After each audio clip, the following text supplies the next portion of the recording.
Before we start the formal business of the council meeting, I would like you to ask Canon Lynn Tothoris to lead us in prayer. Thank you. Let us pray. Lord, we thank you for the freedoms we enjoy in our country. We pray for our national life, asking you to bless both the government, this council, and each one of us today, as we work for a better future for this land and for our communities. Lord God, guide the leaders of this council and all in it, that they may show integrity in their public life, wisdom in their decision-making, compassion in their speaking, courage in times of difficulty, and strengthen all members of this council. That we may shun temptations, cynicism, and conflict, and work together to bring about the relief of suffering, the increase of opportunity, the peace for all communities, and nurture for our environment. Through Jesus Christ. Amen. Thank you. Thank you. I would like to welcome everyone to this annual general meeting of the County Council here in this council chamber at County Hall. Please be seated. Yes. Will you all please be seated? Yes. This is the first County Council meeting that has been held in this chamber since July 2019. Right? That's right. We're now going on to agenda item 1, election of a chairman.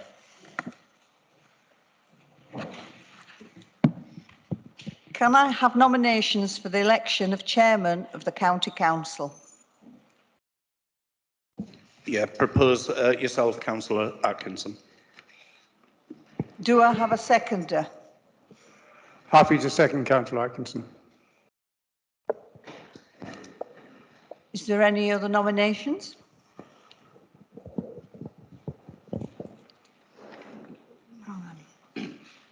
There is only the one nomination. Right.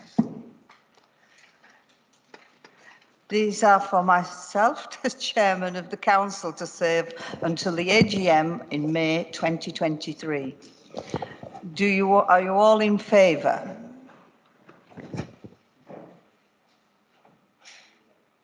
Any against? That's passed. Thank you. You want me? You can have it to the front. Right. Right.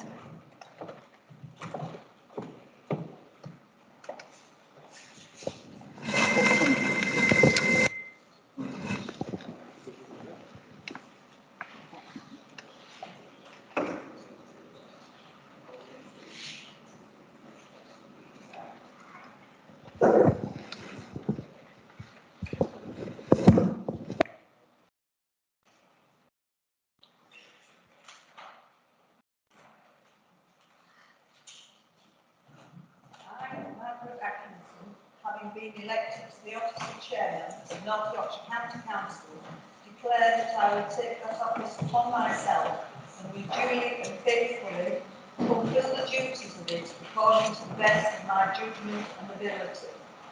I undertake to observe the code as to the conduct which is expected of members of North Yorkshire County Council.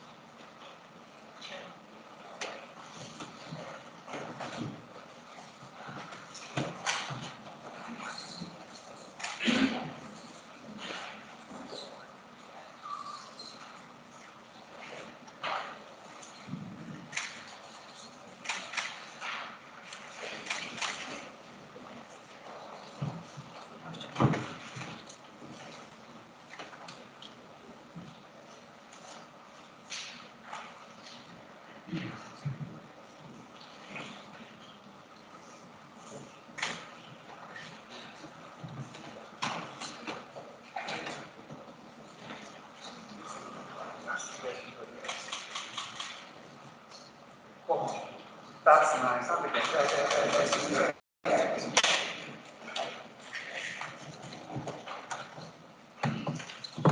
Oh, I picked up something else. Thank you.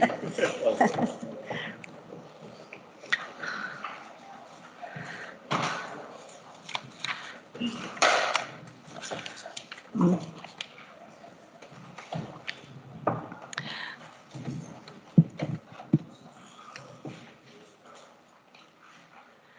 You do to do this is Stewart Martin, yeah. Yeah. Do they need to say this one? You might want to just thank everyone for people who voted Yes. in. It's just something for And you then to when say. do they speak? They haven't. You voted in. So.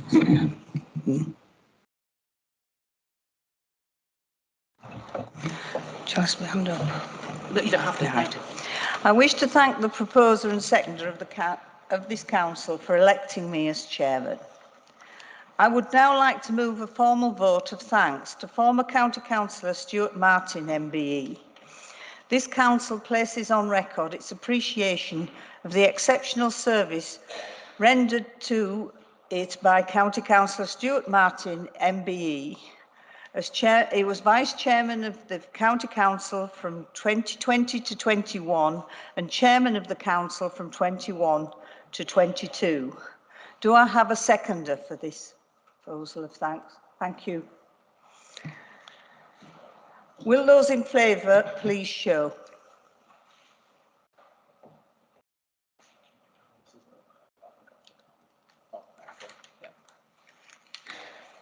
That's been moved, Chair.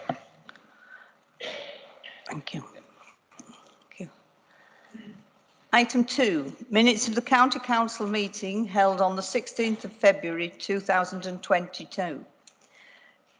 Is the county happy that I sign the minutes of the meeting of the County Council held on the 16th of February 2022 as a correct record? These are on the pages 5 to 12 of the meeting papers. All those in favour, please show.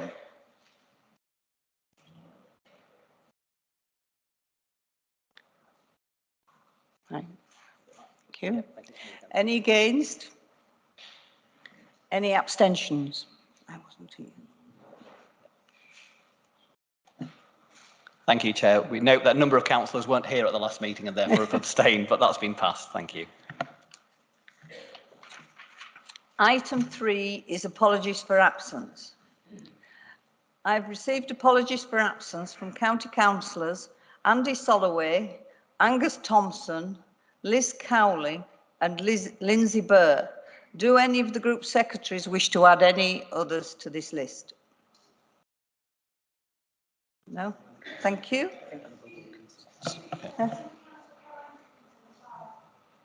Caroline? Yeah. Correct. Councillor Dickinson. Councillor Dickinson as well. Thank you. Thank you. Now we move on to agenda item 4 to elect a vice chairman of the council to serve until the AGM in May. Sorry, Councillor Haslam was indicated. Oh, sorry, Councillor Haslam. We have apologies from Councillor Windass as well. Thank you. Thank you. Can I have any nominations for the election of a vice chairman of the council? Madam Chairman, can I propose David Eighten? Thank you. And do we have a seconder? Thank you. If I could just say a few words in seconding Councillor Eighten. Okay. I'll claim that privilege, thank you, Ma'am. David Eighten is a person of high principle. David is consistently sound in judgment. His thinking is deep, clear and defined by compassion. David has more than proved his worth as a member of this North Yorkshire County Council, but above all members, David has the respect of members across this council chamber. I have no reservations whatsoever in seconding his nomination as Vice Chairman of the Council for our great county of North Yorkshire. Thank you.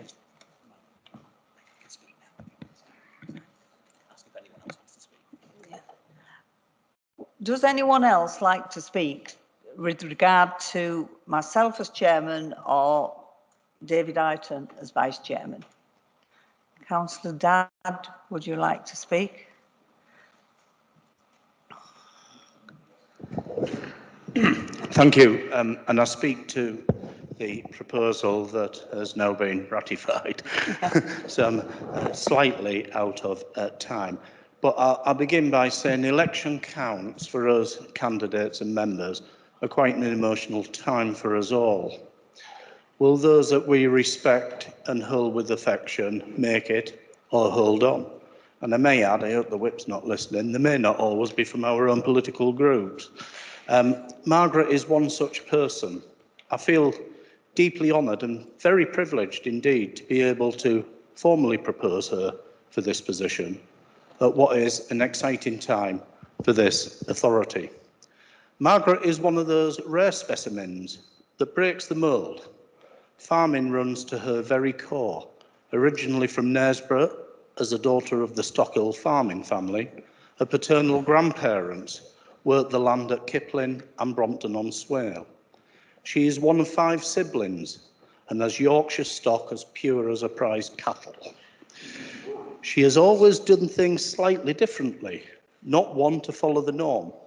Initially working at ICI Harrogate, she then attended agricultural college, soon to set her up her own agricultural secretarial business, providing services to the farming community all over Yorkshire.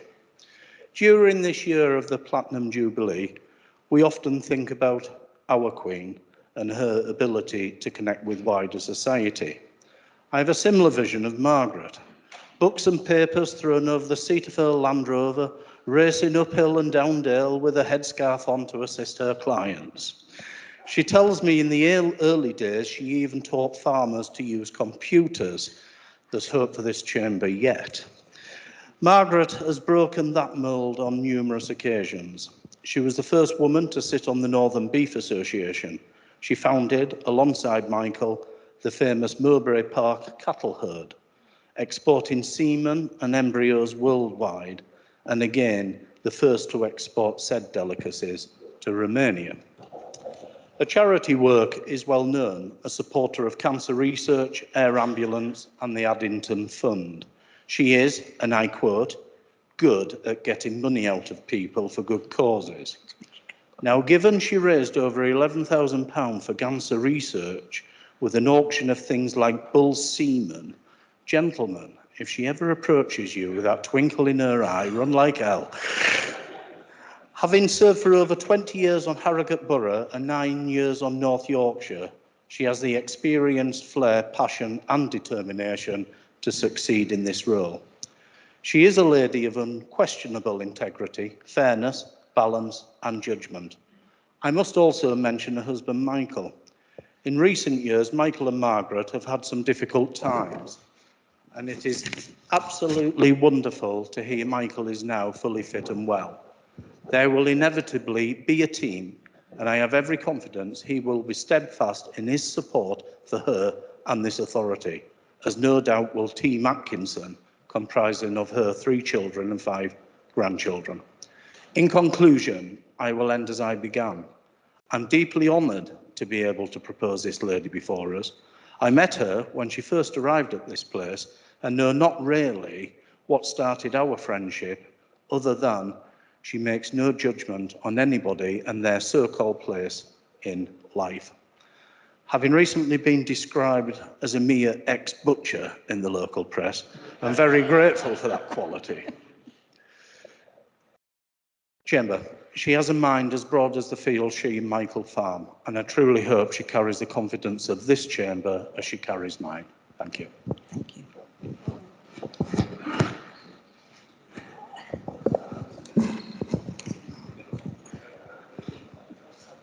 Thank you, members. It was with great pleasure that I stood to second Councillor Dadd's motion.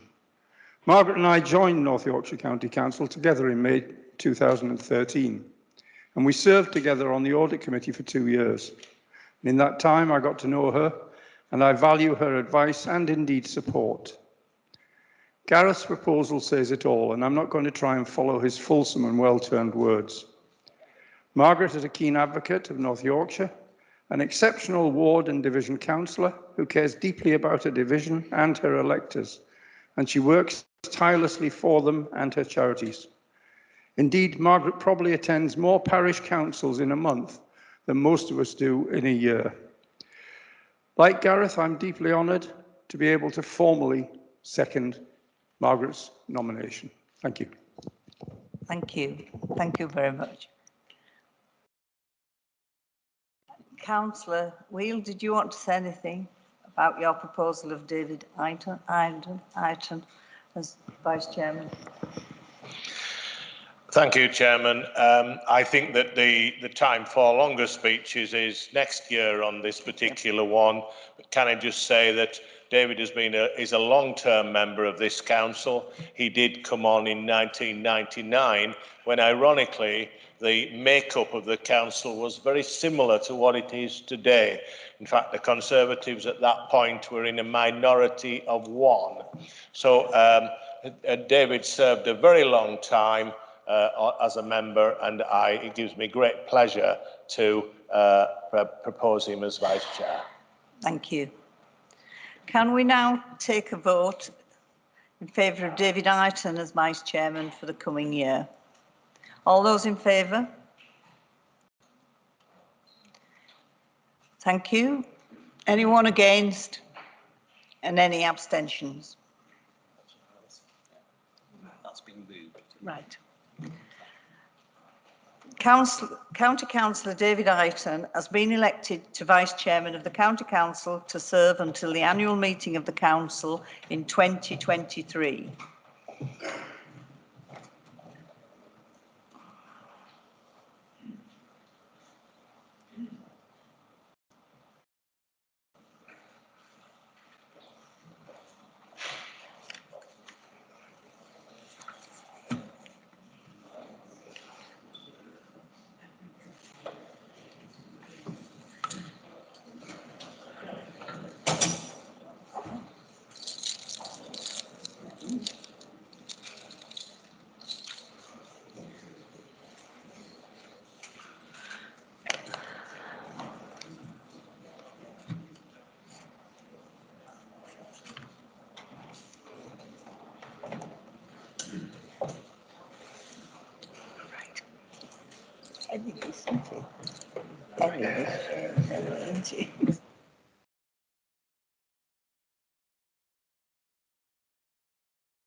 Read all of that out up until there.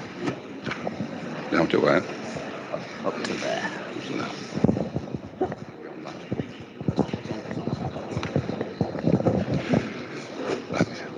I, David Lloyd Eighten, having been elected to the office of Vice Chairman of North Yorkshire County Council, declare that I take the office upon myself and will duly and faithfully fulfil the duties of it according to the best of my judgment and ability. I undertake to observe the code as to the conduct of which expected of members of North Yorkshire County Council.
I'll just ask Councillor Eighten if he'd like to thank his proposer and seconder. Thank you, Chairman. I would like to thank all members that have voted me into the position. I will do my very best to represent this council and its residents of North Yorkshire. Thank you.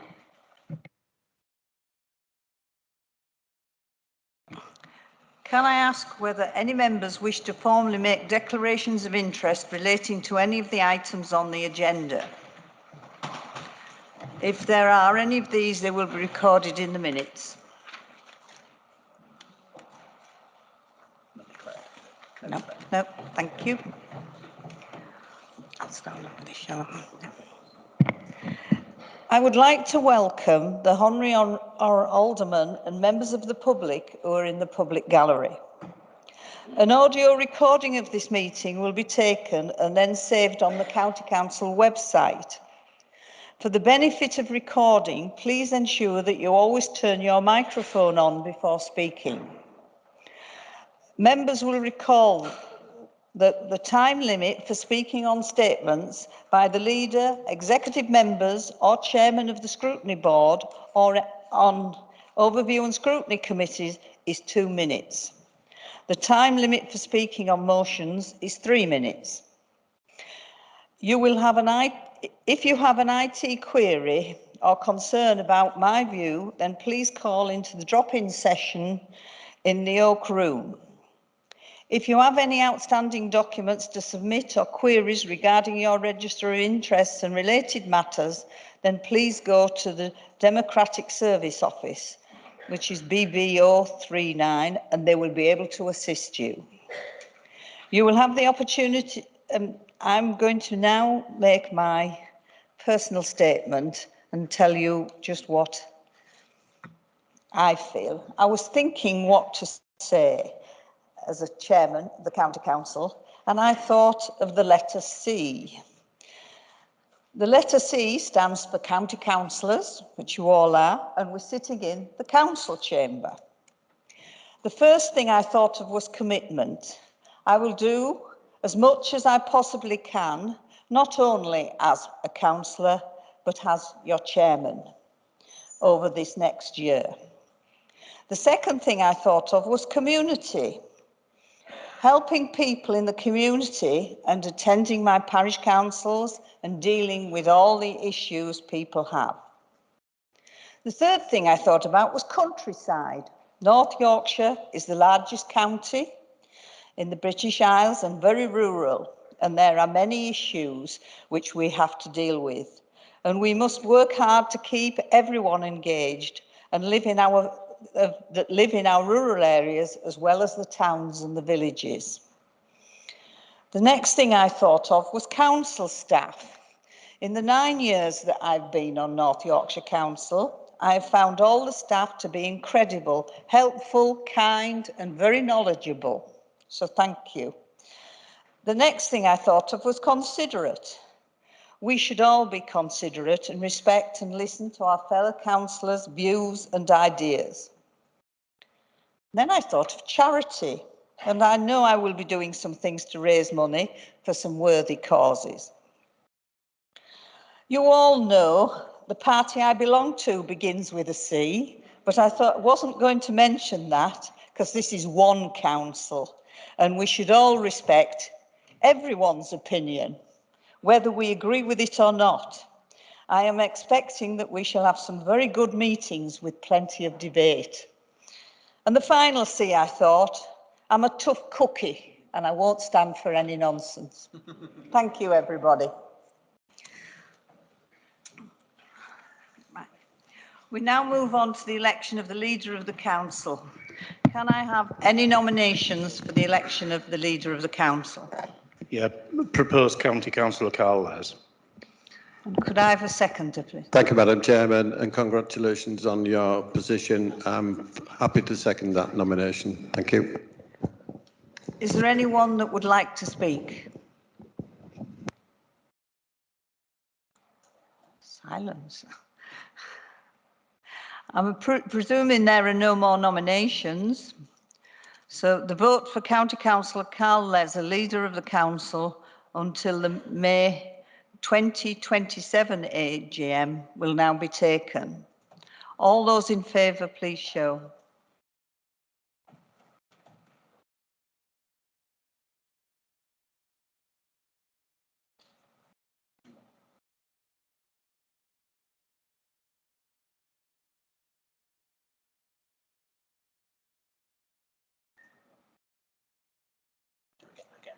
Any against? Any abstentions?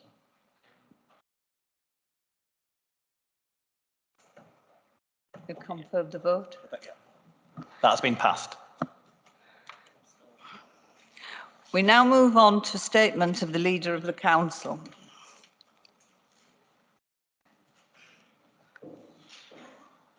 The statement is on the pages 13 to 14 of the meeting papers. Members of the Council may ask the Leader questions or make statements on any matter, whether or not raised in the Leader's statement. I now call on the Leader to make his statement. Thank you, Chairman, and congratulations on your elevation and that of the Vice Chairman. Chairman, can I just thank members for their endorsement? I think 7 years ago I got 1 vote against. Today it was just 5 votes abstentions. I did say to the person who voted against me 7 years ago, because it was John Blackie, who actually was a friend of mine, and I said, John, why did you vote against me? And he said, I'm not quite sure, my arm just sort of went up. Chairman, I'd like to add another C to your list, and that is of challenge. We live in challenging times. We have the usual challenges that we've been facing in councils, this council in particular, with finance, adult social care, home to school transport, mending potholes. We have 2 special challenges now. The first is to get 8 into 1 in 10 months and counting. And the other is devolution, and again, a tight timescale. We're told that we could actually have a devolution deal to agree by July, by summer recess. So there are some challenges to come. To help in this process, Chairman, I'd like to introduce members of the Executive and ask them to come and join me at this table. And I will sit to read this out so I don't lose my place. So the first person to come forward will be Gareth. Gareth will be Deputy Leader of the Council and will have responsibilities for finance, assets and resources and special projects. Secondly, Michael Harrison. Michael has Health and Adult Services, which will also include Public Health, a very short title for a very big budget. Janet will keep the Children's and Young People's Services with responsibility for fostering and adoption, children's social care, safeguarding and prevention, and disabled children's services. A new appointment will be Annabelle Wilkinson, who will take the portfolio that we remember that Patrick Mulligan had in the last council. This is for education, learning and skills, including early years, schools, apprenticeships, further education colleges, university technical colleges, and engagement with the skills part of the local enterprise partnership. Another new appointment, and this is taking over what Don McKenzie delivered for us in the last council for 5 years. I'd like to appoint Keane Duncan to Highways and Transportation. Not quite what Don did, because I've taken broadband out of that, and that is no longer called Access, it will be called Highways and Transportation, both road and rail, bus services, engagement with transport for the north, and engagement with active travel. Greg is going to be working in localities, including stronger communities, area constituency committees, broadband and mobile telephony, and to act as the council's digital champion, working with parish and town councils, libraries and other face-to-face contact points, and the council's response to climate change. He will also keep registrars, county records and coroners. David Chance. David is going to do corporate services, which includes legal and democratic services, the overview and scrutiny committees, partnerships, performance management, including complaints and compliments, customer contact, locality budgets, refugee and evacuee reception and support, member support, customer services, including the council's contact centre and IT. Derek will have the portfolio he had in the last council, open to business, including economic development, which will also include harbours, regulatory services, the management of waste disposal and the integration of waste collection, responsibility for building relationships with businesses and with the LEPS Infrastructure Board. And finally, Simon Myers will be joining us. He will be responsible for planning for growth. That is our planning function at the moment, the council's present responsibility, and preparing for culture, leisure, sport and housing responsibilities, which will come to us in 10 months' time.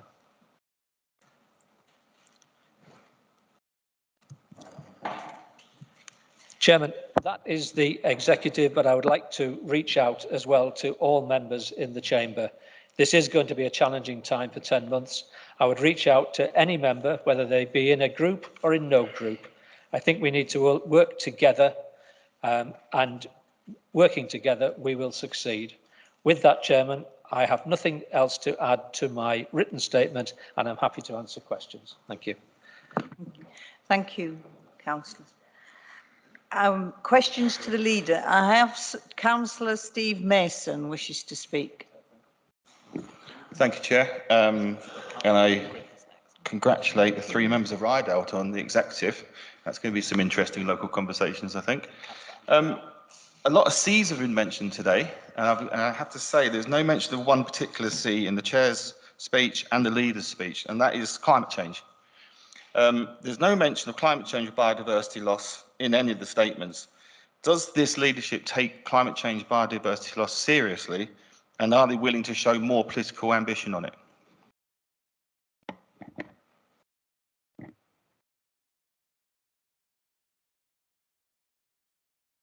Would you like to answer the question, or would you like them all the questions? I'm happy to answer the question straight away. Yes, this leadership, this council takes climate change very seriously.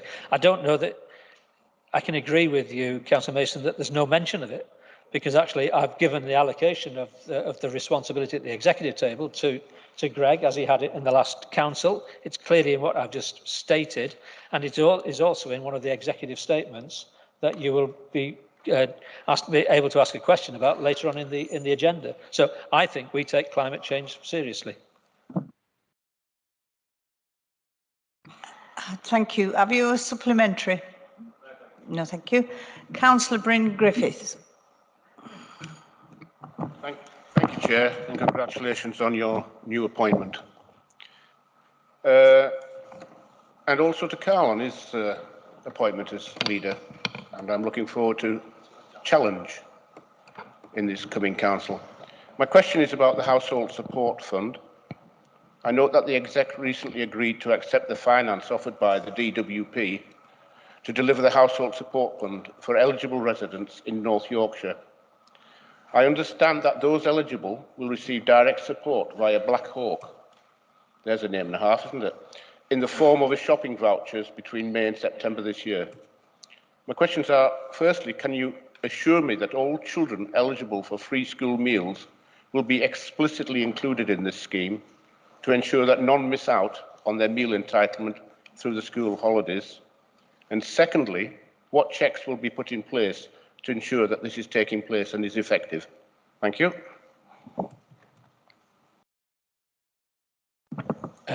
Thank you, Bryn, for that question and for letting me know that you were going to ask me on that topic. Yes, it's a point well made.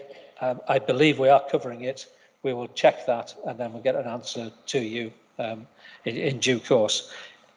This is another challenge that we're facing. We are living in challenging times with inflation now at 10% this morning, I believe it was reported. That inflation also works for us as well, works to our disadvantage, but we must do whatever we can to protect the vulnerable in our society.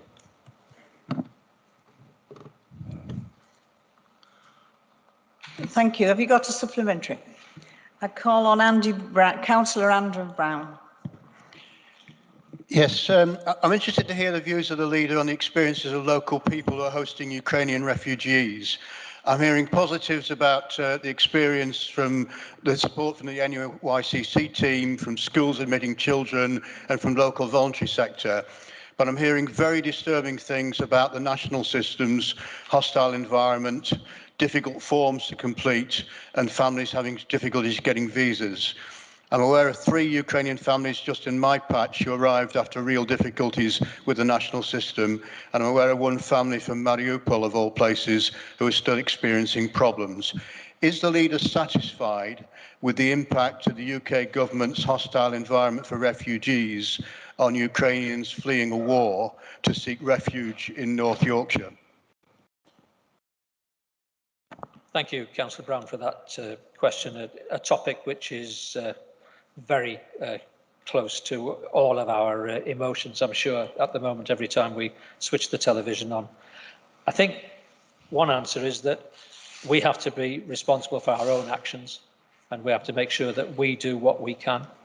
And I don't want to minimise the threat to personal safety or to exploitation. And I certainly don't want to minimise the threat to national security. And if anybody saw the video that Putin's regime had put out yesterday, purporting to be President Zelensky telling his people to surrender, you know, if the Russians can do that, they can certainly infiltrate people coming to this country. So we cannot minimise the threat for exploitation or minimise the threat that there is to national security. But I believe that there's more that can be done. I think this council is doing everything it can. There's about 300 Ukrainians coming through in the system that we're managing, but there's 2 million evacuees living in Poland at the moment, and they're living in homes, the lucky ones. Some are also in hotels being sponsored by Western business people. Many are living in village halls, many are living in church halls, many are living in churches themselves, and the unlucky ones are actually living in bus stations and railway stations. And only yesterday I was speaking to a relative of mine who actually lives in Krakow, who is actually working in the bus station there, looking after Ukrainian evacuees. I would urge the government to speed up the process, not minimising those threats, but just urge them to speed up the process, and let's take some of the risk and take the risk over here in this country once we've actually got people out of the danger zone, out of the war zone. So, as I said right at the start, I believe we need to concentrate on what we are doing, but certainly I would urge the government to speed up the process if that's at all possible. Thank you. Have you a supplement? I thank you for that very helpful response. I think we can indeed be proud of our local residents and the welcome they've offered to people from abroad. But I think as a country we can be somewhat ashamed of some of the systems we've applied to people in danger. So appreciate what you said. Thank you. Councillor Pat Marsh.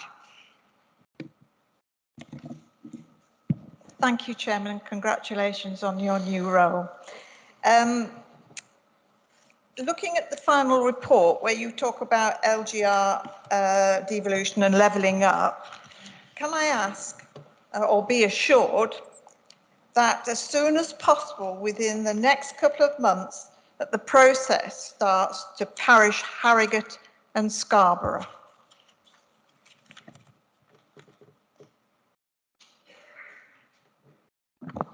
I would agree the process needs to start as soon as possible for those two communities. We said that in the last council, but we also said that it wasn't our responsibility at that time. It still belonged to the 2 borough councils. I will just need to check with legal advice as to whether we can start the process now or whether we're still waiting for the borough councils. But if it's in our power and in our gift to do it, I think the process should start immediately. Have you a supplement?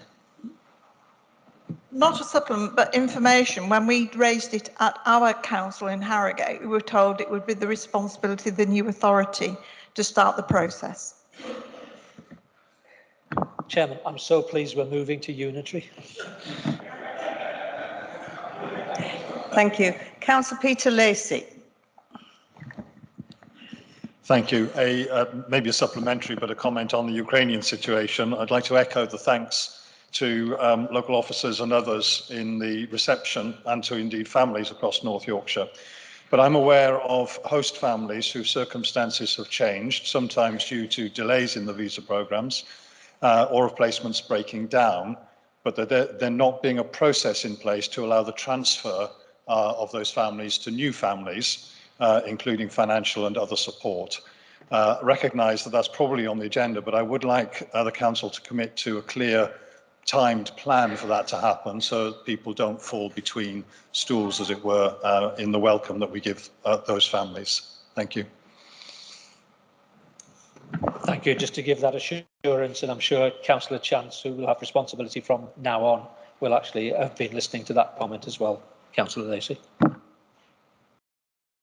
Did you have a supplementary? Thank you. Councillor Matt Walker. Thank you, Chair. It's Mental Health Awareness Week, and a recent report published by Healthwatch North Yorkshire says that mental health services need significant improvement so that more young people aged 16 to 24 can access the help that they need. What does the council plan to do to address this, and what's your timescale, please?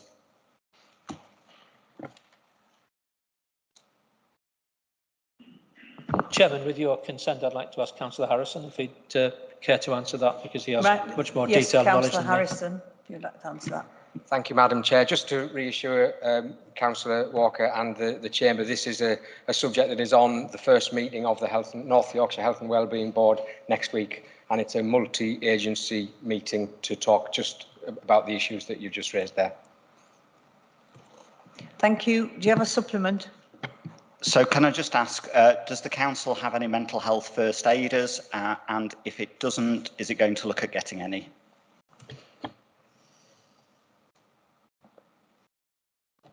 Would Councillor Sanderson's going to answer that one for you? Thank you.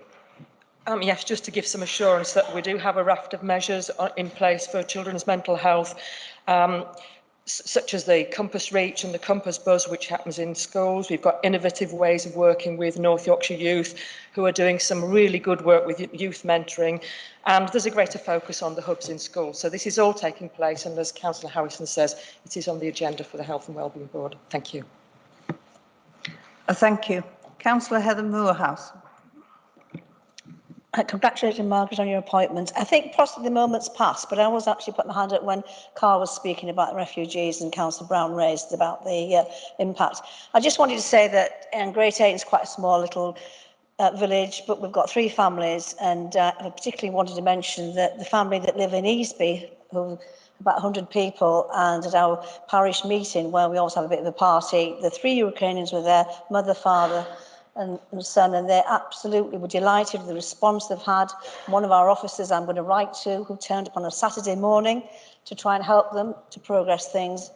Within 3 weeks, the father's been offered a job, and the mum continues to teach the children in Kyiv in Russian. She doesn't speak very good English, and the 15-year-old boy has started school and is actually working at the local pub washing dishes. So it's all gone very smoothly, and I've got to say, you know, North Yorkshire Council has done a great job, and thank you very much. I was going to mention it later, but rather than go back into it when David speaks, I thought it was the right time. Thank you. Thank you. Councillor Melanie Davies. Thank you, Chair. Just really to come back very quickly on the climate change issue, I really think that we are missing a trick here. Environment is tacked on at the end of a committee. It's too important, and that includes climate change. And I really think we need to give very serious consideration to moving environment out on its own, and then we can deal with all those issues separately. It's just, if we don't get that right, none of the rest of this matters. So I'd really like to think that we will give serious consideration to upping environment, to having it its own portfolio. Would you like to answer? Well, I don't really want to disagree with Melanie in our first meeting in the council chamber, because we meet regularly elsewhere. But Melanie, I think this is, it's not just one person's responsibility, it's all our responsibilities. Everybody in the chamber, but also everybody around this executive table. And if you see how we're progressing it with regard to moving from 8 to 1 in the transition, we did say, did we need a special task group just for climate change? But we said, no, climate change has to be built into everything that we're doing. That gives it the gravitas. Would you like a supplementary? No. Councillor Andrew Williams. Following the announcement that district councils can no longer dispose of assets without the consent of this council, will the leader commit to ensuring that Harrogate Council are prevented from disposing of Rutland Spa baths, a community asset which is valued very much by the residents that both I and indeed Barbara to my right represent, and for which there has been very strong opposition to the Borough Council's plans to simply sell it off to a commercial developer rather than utilising it as a community asset? Andrew, we've missed you. I think I'm going to add you to the list of challenges. Thank you for that question. I will take legal advice on that. You're right that Section 24 puts the responsibility on this council, through the executive, but on this council to agree financial matters going forward. We're not going to be awkward to our district council colleagues, of course we're not. If it's a sensible thing that's being proposed, we will want to support it, but I'll have to look into your thing about Ripon baths in particular. Do you want a supplement? Councillor Michelle Donoghue-McGrief. Thank you, Madam Chairman, and congratulations on your appointment to your role. I wonder if the leader could help me in relation to devolution.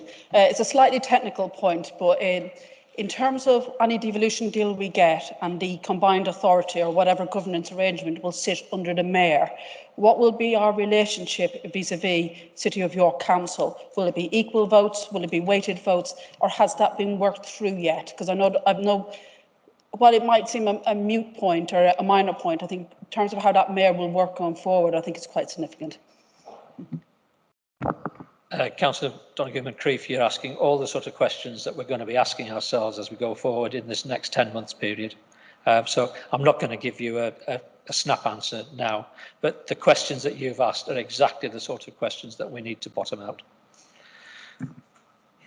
Would you like a supplement? Councillor Joy Andrews. Thank you. Excuse me. Does the leader agree that with the huge pressures on the care sector, keeping families together is vital to taking some of the strain from councils?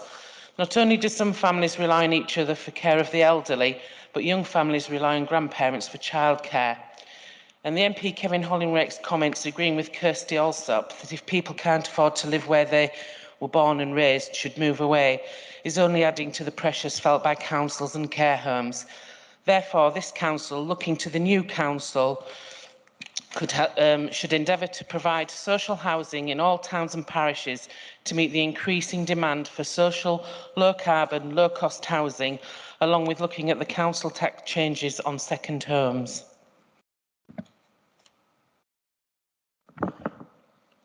Chairman, thank you, Councillor Andrews, for that question. I mean, there's a lot in there. I mean, anybody who was around in the previous council will know the value that we put on the care sector. I'm very proud of the extra care home plan that we put into place. We are still rolling out extra care homes. We've got another 5, I believe, to come.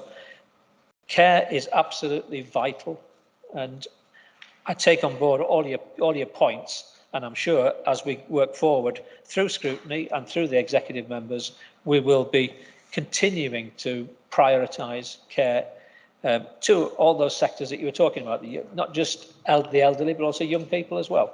So I think we're on the same page, but I'm not going to give you much more of an assurance than that at the moment. Would you like a supplement? Yeah, so just for clarification, my supplement was going to be asked if it could be referred to a scrutiny committee, but you're saying that this is already an ongoing thing through scrutiny. Anyway, just for clarification, thank you. Councillor Philip Barrett. Yeah, thank you, Chairman, and congratulations on your elevation to the position of Chairman. Thank you. I just wanted a brief. I don't expect a full response at all to this, Carl, but in respect of under the LGR and the devolution asks, Appreciate they were submitted, etc. But as regards the infrastructure issues in Craven, in particular, I'll say South Craven, and indeed which overlap with West Craven as well, of course. I just wanted some assurance that issues in there will be looked at, because obviously with issues, I don't want to get too parochial about this, but with issues over the network in that area, station, all that sort of thing, I want to be assured that that can be incorporated in your devolution deal and looked at as part of that, Carl. Thank you.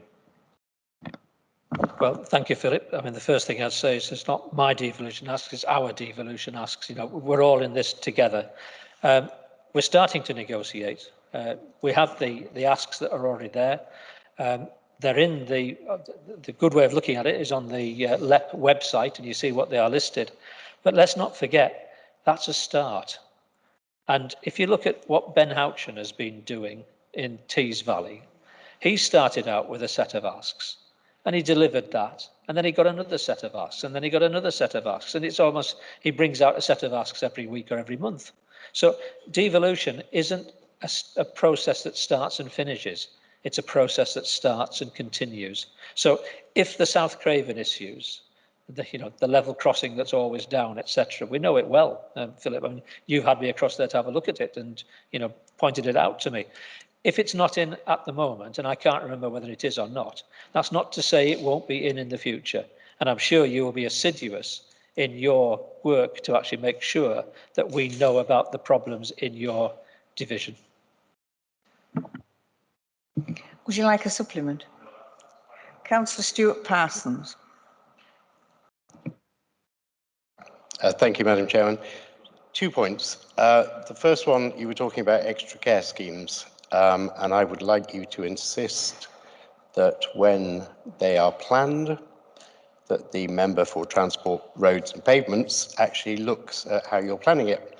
Because unfortunately, Greyfriars in Richmond, beautiful establishment, but because of the highway manuals and their limits on where they can and cannot intervene on depth of faults within pavements and so on, means that now our residents are actually prisoners in that home. Because the highways officers do not use walkers or wheelchairs when they're testing those pavements. However, if you are an elderly person trying to just simply get to a shop and you are reliant on those aids, then you can no longer use your legs to get you to a shop. You have to rely on other people to do it for you. So instead of creating freedom and a sense of well-being behind their own doors, we've actually created a feeling of imprisonment. Those points have been made to highways, but I really need assurance that my residents are actually going to be listened to and that they're going to be allowed to go and walk when they wish to and shop when they wish to. And then on the second point, I was waiting to see if anybody had picked up on it, on your section on Trailblazer. And I'm rather shocked by your honesty, in fact, because you say in the middle of this that the council has an unenviable record of working with other people. So given that we have an unenviable record, could you please tell me where it has all gone wrong and why we were only finding it out at this meeting that that is the problem? Because I think what you actually meant to say was this council has an enviable record, but unenviable implies that nobody would be jealous of us and therefore that it's been an abject failure. So can we have all those clarifications, please, Mr. Leader? Stewart, thank you for the English lesson. I appreciate that. Sorry. I could try and wriggle out it and say that English wasn't always my first language, but that's not true. That's certainly not true. Yeah, I mean, all right, I take on board your point about Trailblazer and using the wrong syntax, if that's the right word. Let me go to the more substantive point about extra care homes and pavements. We have to do wraparound care. We've got to do wraparound activity. If there's a problem with that care home in Richmond, I'm sure Keane has listened to that and it will be on his to-do list straight away. It's the role of members to inform us, either the Highways office, and we have that Friday afternoon session, do we not, with Deborah Flowers in Area 1, where we can raise these issues. But it is up to members to contact the Highways, and if you're not getting satisfaction there, contact the executive member, and I'm sure he's waiting for all the calls he's going to get. Would you like a supplement? Yeah, sorry, I've done my Friday meetings, I've contacted the Highways officer. The problem lies in that those carrying out the inspections go out with the manual that says if there isn't a defect that's deeper than 0.5 millimetres or whatever the current rule is, then they will do nothing. What they don't understand is that it is a section of multiple defects that is cumulatively much more difficult, but those reliant on aids for walking or just for wheelchairs do not have the same reaction as somebody on foot when they're trying to use those pavements. And so I have got nowhere because of the Highways approach to being strict with themselves on the manual. I'm trying to find a pleasant way of putting it, because it would really be bloody-mindedness, because we have a number of issues in Richmond where the multitude of different levels on, say, a zebra crossing is causing immense problems for people with strollers and wheelchairs. And because none of those defects meet the criteria that Highways have set up, they will do nothing about it. And I am really tired of having to pick up elderly people from road crossings and from the pavement outside Greyfriars. Okay, thank you, Stewart. It's a point well made. I'm sure the executive member for Highways has picked up on that. I would come and do a site visit, Stewart, but the last time I came to Richmond, I got into trouble. Sorry, the last time you came to Richmond, you got into trouble because you were wasting council taxpayers' money giving an answer to a former councillor that could have been done on 30 seconds over the telephone. And you brought with you the director, the deputy director, and the area manager. And that was absolutely ludicrous and cost this council well over £1,500. That money I'd rather you spent on the potholes. Parsons, you're Sorry. over your time limit. You tax, I take back.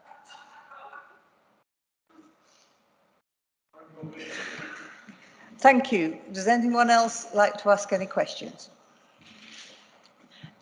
Councillor Chris Aldred. Thank you very much, Chair, and may I add my congratulations for your elevation, and indeed Councillor Eighten as well.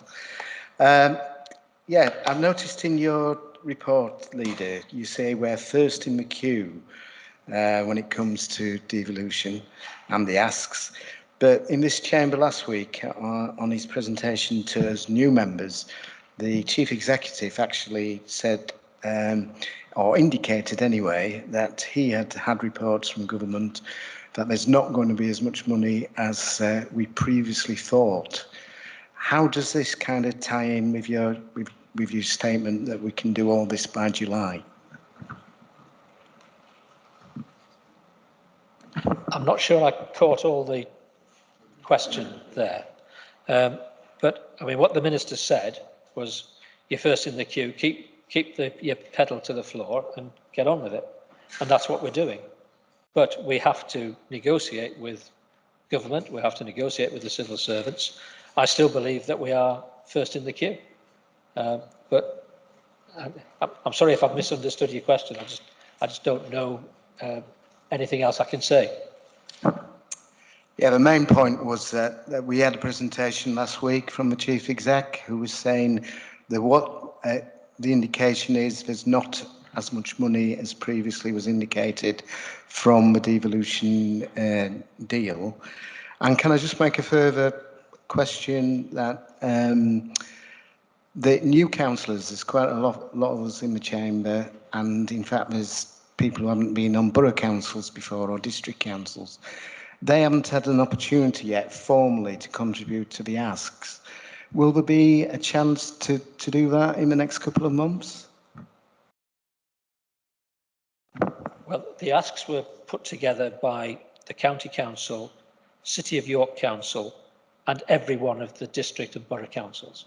So it was a joint effort from all of us.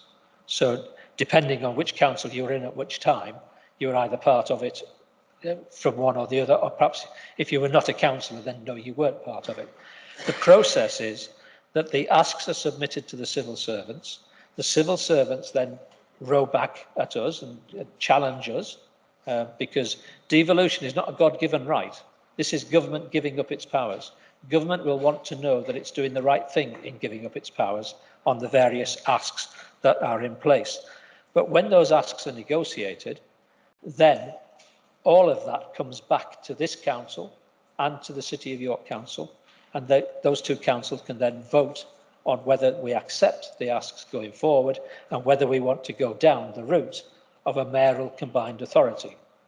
My personal opinion, but I want this to be justified by the negotiations, is that we should be going down the route of a mayoral combined authority, because if you look at the 3 tiers of implementation of devolution, you get by far the biggest deal out of a mayoral combined authority. And again, I keep referring you to Ben Houchin and Tees Valley. Look at what Ben has secured for the Tees Valley over the last 5 years. So I support the idea of the mayoral combined authority, but it will be for this council and City of York Council to decide whether they want to continue with it. Councillor Richmore. Thank you, Chair. My question I'd like to ask is with regard to recruitment for the care sector. You've mentioned the campaign and the fact that there was 1,757 job applications, and that leads to 131 new starters. And that's, I don't know whether that's a good ratio, but given the fact that currently the UK unemployment figures are apparently the lowest rate in half a century, however they work that out, I don't know. Is that a good statistic? I mean, it looks to me that there was 1,757 people in search of work. That leaves many more still out there wanting these jobs. So is that recruitment campaign ongoing? Thank you. Well, Councillor, I believe it is a good figure, but Councillor Harrison has more detail of that than I have, so I'm going to ask Michael to answer. Yes, Councillor Harrison. Thank you, Madam Chair. The campaign that you refer to has been ongoing for some time, and I'd encourage all councillors to continue to promote it, the makecarematter.co.uk campaign. And just for those members who are new, this is an approach we take where we take the lead in the sector. So in terms of promoting the sector, advertising vacancies, both vacancies within the council but in the wider sector, can all be channelled through this Make Care Matter website. So the specific campaign, I think, has been reasonably successful, but it doesn't get away from the fact that there still remains significant challenges around recruitment in the sector, both within the council and within the private sector alongside. So at the moment, we have just within the council over 3,000 hours of vacancies weekly in mainly front-line care roles. So whilst we will continue to promote through the Make Care Matter to try and attract people to the sector, without structural reform through central government about making working in care a better career for people, I think we're always going to struggle. So you know, the honest answer is I'm happy with what we're doing, but we can't fix this alone. Would you like a supplementary? Thank you. Is there anyone else who would like to ask a question of the leader? Right, thank you. We will now move on. Thank you, Councillor. Item 9, public questions and statements. We have none. So we then move on to agenda item 10. This next item of business is the report of the Allocations Committee. The report is at pages 15 to 24 in the meeting papers, and a copy of the supplementary report has been circulated to all members and also made available in the council chamber following the meeting of the Allocations Committee that was held on the 13th of May. I will now ask the leader to move the recommendations in the report and the supplementary report of the Allocations Committee regarding nominations to committees, the 3 major outside bodies and group substitutions list. Each of the recommendations have to be moved and voted on separately, so I'll ask the leader to make the proposals. Thank you. Madam Chairman, I wonder if I could just update the chamber. So we've got the nomination list for the North Yorkshire Independents as well. So you'll have the paperwork for the other groups. I wonder if I could just read out the nominations for committee places for the North Yorkshire Independent group.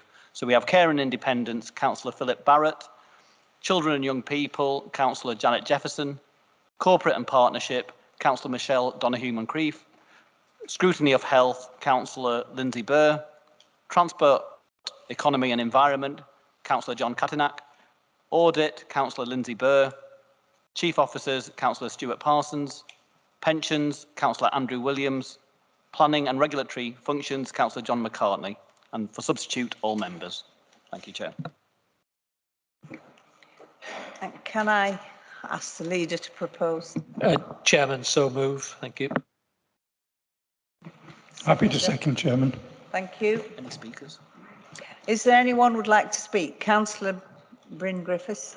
Thank you, Chair. There is one omission on the major outside bodies that is here. Councillor Andrew Mudday should be on for the Yorkshire Dales National Park Authority. It slipped out somewhere. I apologise. Right, thank you. Anyone else wish to speak? We will now take a vote on this. Could you all vote now, please? So this is the vote for allocation of seats to the committees.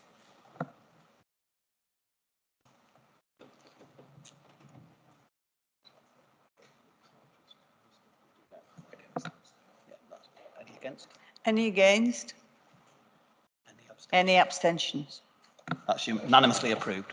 Thank you. There's more to do. No. Now to the appointment of chairman and vice chairman of the committees, as detailed in the supplementary report and circulated to the members. I ask the leader to propose these. Move it, Chairman. The seconder. Happy to second, Chairman. Any speakers? Would anyone like to speak on this matter? No? Well, we'll now go to the vote. All those in favour, please show.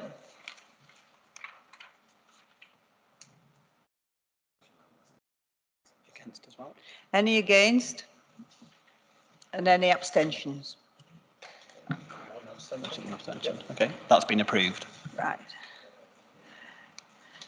The Area Constitution Committee membership is on pages 21 to 24. This is, could I ask the leader to propose this? Move it, Chairman. Happy to second, Chairman. All those in favour? Oh, no one want to speak? It's automatic, isn't it? Right, all those in favour?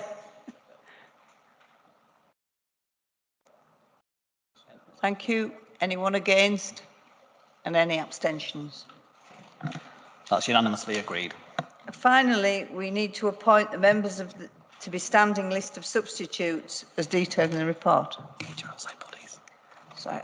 Oh yeah, we haven't, sorry, I've missed out outside bodies. Would you like to propose the members of outside bodies? Seconder. Happy to second, Chairman. Anyone like to speak? All those in favour, please show.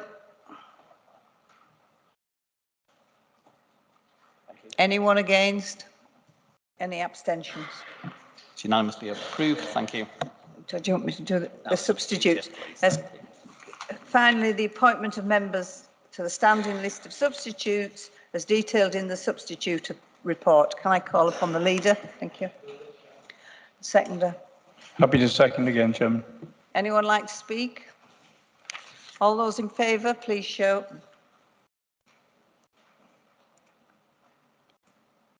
Anyone against? Any abstentions?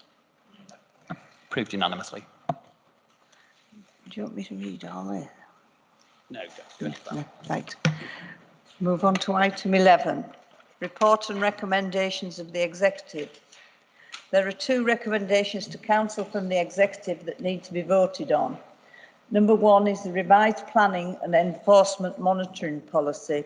I call on the County Councillor Derek Basterman to move the recommendations regarding the revised planning and enforcement monitoring policy on page 27 of the meeting papers. Thank you, Madam Chairman. Members, rise to formally move the item 3.2 on the agenda papers. It is a tightening up really of the enforcement and something that should have been done quite a while ago, but at least it has been carried out now. It is detailed out in my report on page 35. Happy to take any questions and so move, Madam Chairman. Thank you. Would anyone like to speak on this item? Right, we need a seconder as well, sorry. Okay. Oh, yes. Could I have a seconder, please? Councillor. Any speakers? And there's no one wanting to speak on this item? We shall now move to the vote. All those in favour?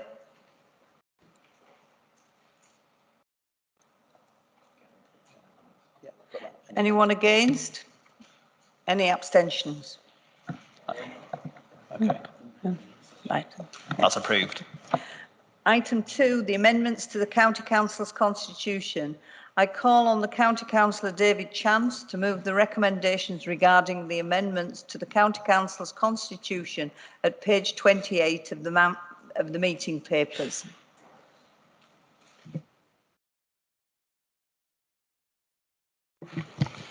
Thank you, Madam Chairman, and may I now offer my congratulations on your retaining the Chair of the Council. The report in front of you today is purely a housekeeping exercise to ensure the Constitution complies with the law. It covers 2 areas. Firstly, the changes needed to the Executive following LGR, and an update on procurement thresholds due to Brexit.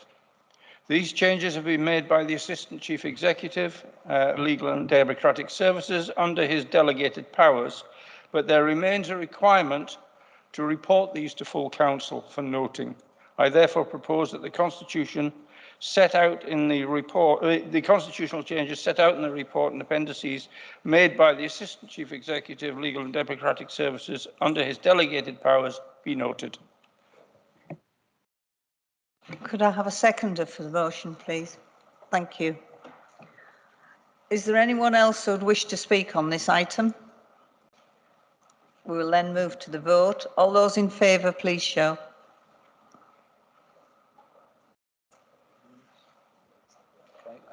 Any against?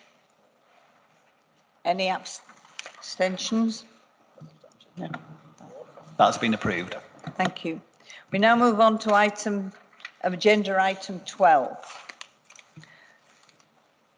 I call on the leader to move the recommendations regarding formal meetings of the authority committees from the 18th of May 2022 onwards on page 32 of the meeting papers.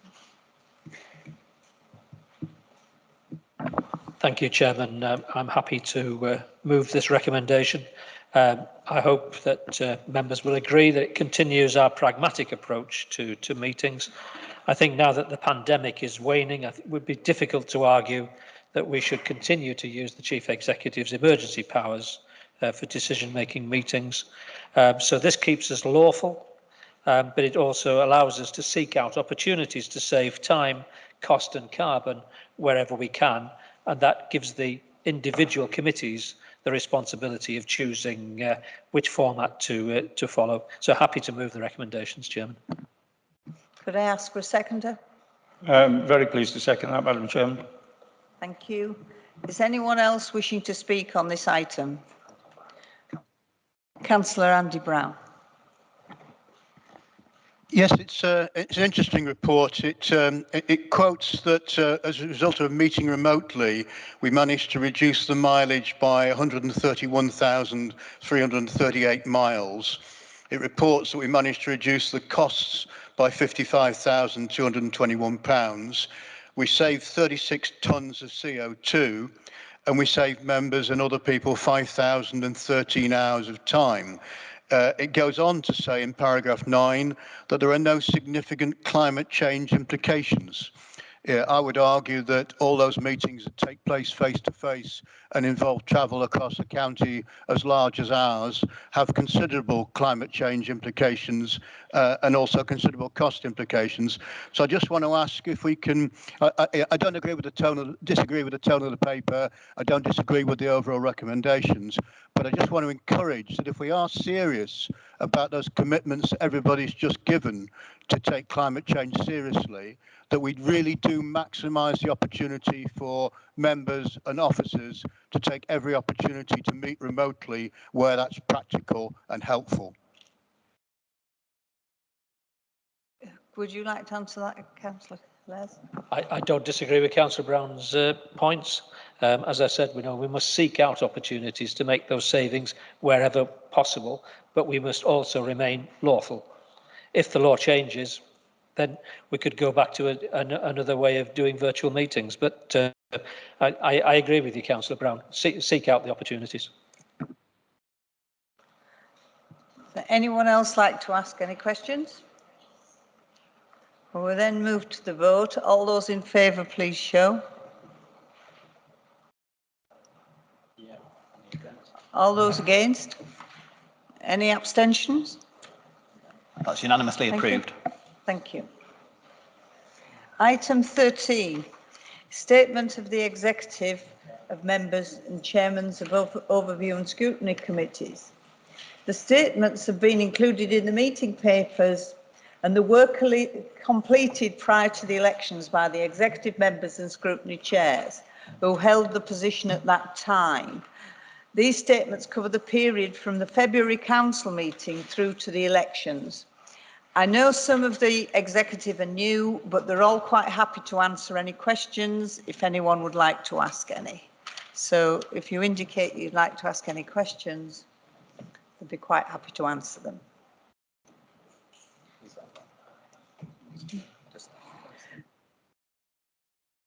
Councillor Jack Proud. What's that lady? Hi. My question is regarding turned it off. The Send School proposed for Osgerby, whether it's, well, what's happening with it? Is it going to take place anymore?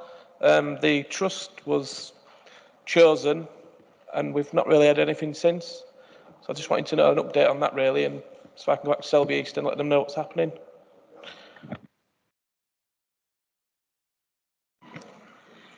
I'm happy to take that question now, Chair, if that's all right. Thank you. Apologies to you behind, I've got my back to you, and congratulations, Chair, on your appointment to new Vice Chair. Thank you, Councillor Proud, for your question. The new special school facility in Selby remains an important part of the County Council's strategic plan for SEND education provision. Gosh, that's a mouthful.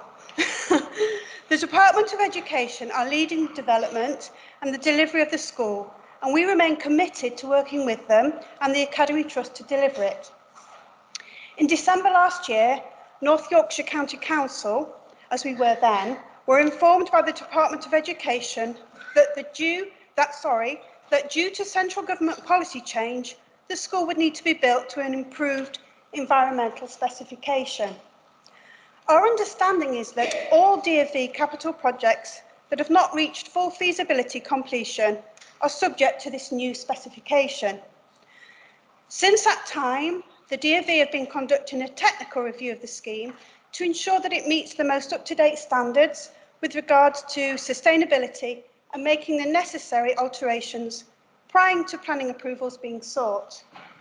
In the interim, North Yorkshire Council have moved forward with all aspects within its control, such as securing the necessary resource for costs associated with highways planning and any exceptional costs associated with the proposed site. As soon as the DfE are in position to provide us with firm dates for planning approvals and intended school opening, we will make this available to all interested stakeholders. So I will circulate this information to you, Councillor, and to the other members of Selby and Ainsty. This is a long process, but this new special school facility is really important and really needed to our children. So thank you for the question. Thank you. Do you have a supplement? No, thank you very much. I'll try and take the executive members in order first. So I'll start with Gareth Dadd. Has anyone any questions for Councillor Dadd? Councillor Brown? Sorry? Sorry, could you clarify the number of the committee as you asked the one more questions for? Is it 13A, B, C or D?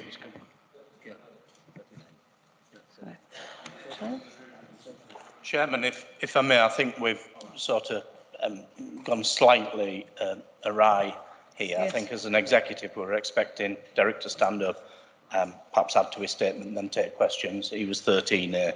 I understand, yes. I can't remember who was 13B. I think it was Greg, actually. Perhaps if we could stick to that, I think it'd be a bit clearer. Right. Right, yes. Item 13A, executive members open for business. So is anyone? Thank you, Madam Chairman. I rise to formally move the statement and take any questions if there are any. Thank you. Has anyone got any questions? Councillor Steve. Sure. It's all right, I answered to Steve, don't worry. Yeah, Derek, locally there's an issue that you may not be aware of, that a new waste recycling plant has opened up on county council land without permission, without authority. And would you please ensure that it closes down as soon as possible? And while you're at it, looking at that land, it would make a fantastic place in town to grow trees as part of our carbon neutral project. Councillor Bassett. Thank you, Madam Chairman. Thank you, Councillor Sean-Wright, for that question. I will look into it and get a written response back to you. Thank you. Sorry, have you a supplement? Thank you. Item 13C, Executive Member Finance and Assets and Special Projects. Anyone got any? Would you like to say anything? Be this one. Change. So we've done that one. Oh, I thought we'd done that. Sorry. Executive Member for Climate Change and Customer Engagement. Councillor Eighten. Thank you, Madam Chair, and congratulations on your new office.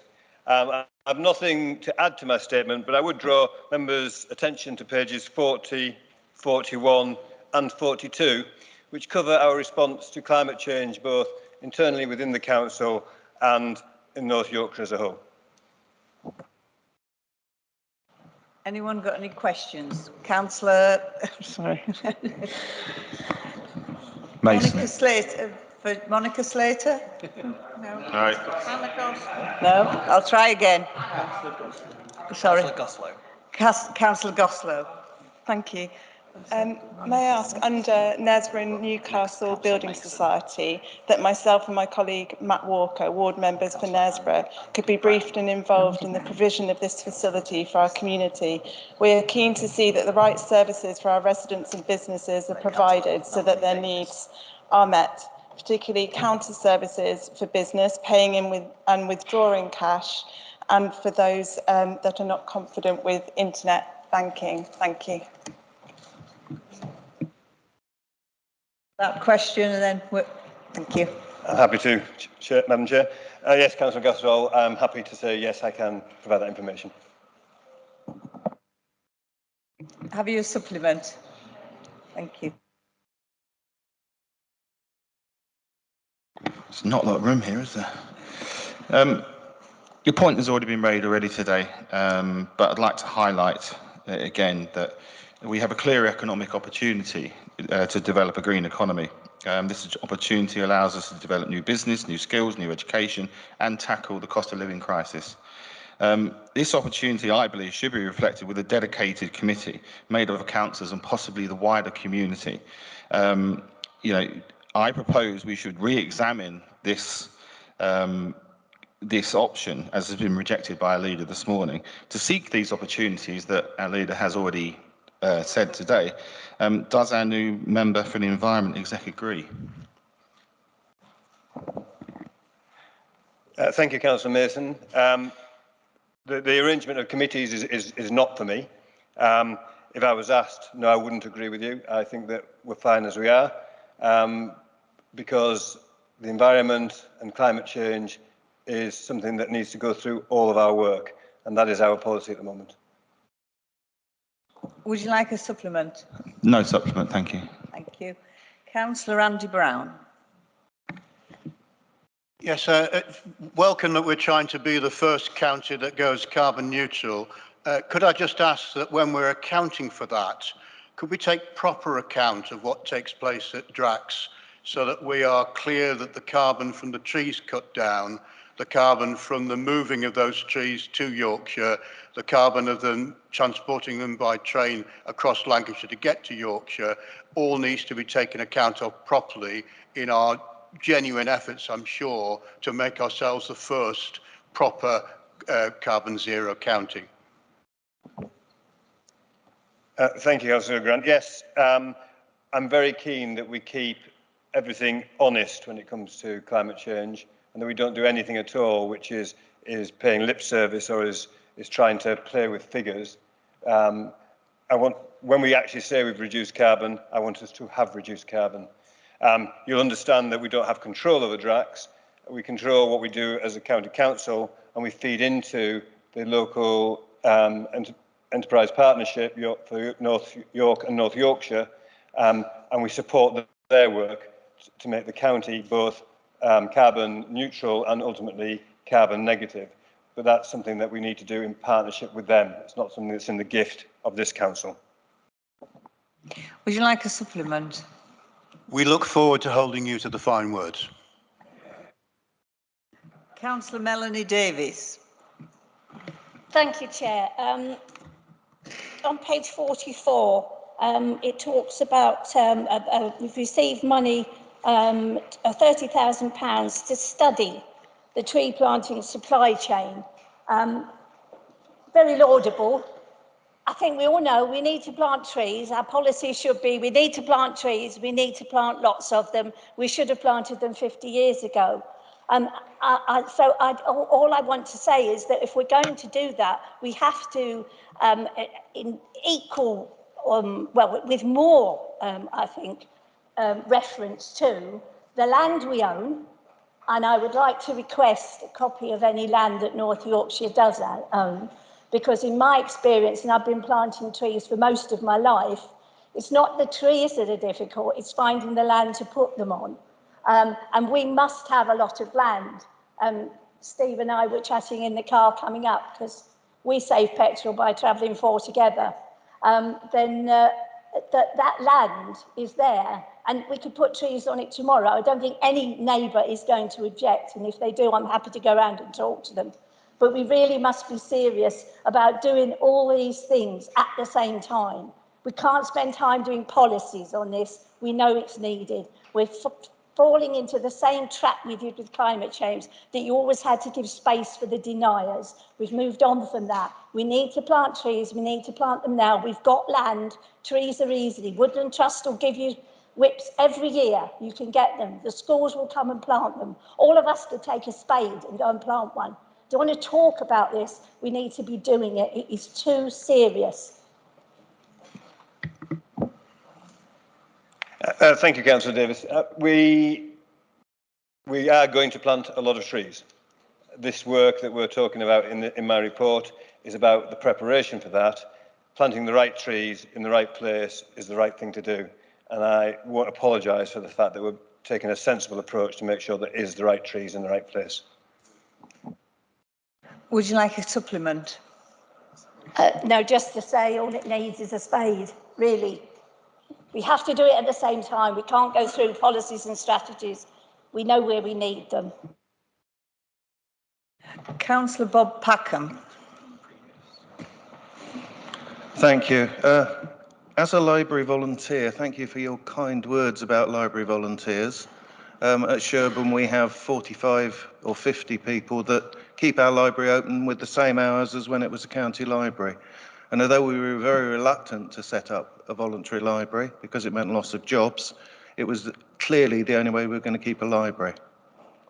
There is one other point on your report, however, I'd like to take up, and that relates to Mental Health Awareness Week. I use that only as an example. We are constantly bombarded by the County Council with things that they want to, events they want us to do over the year.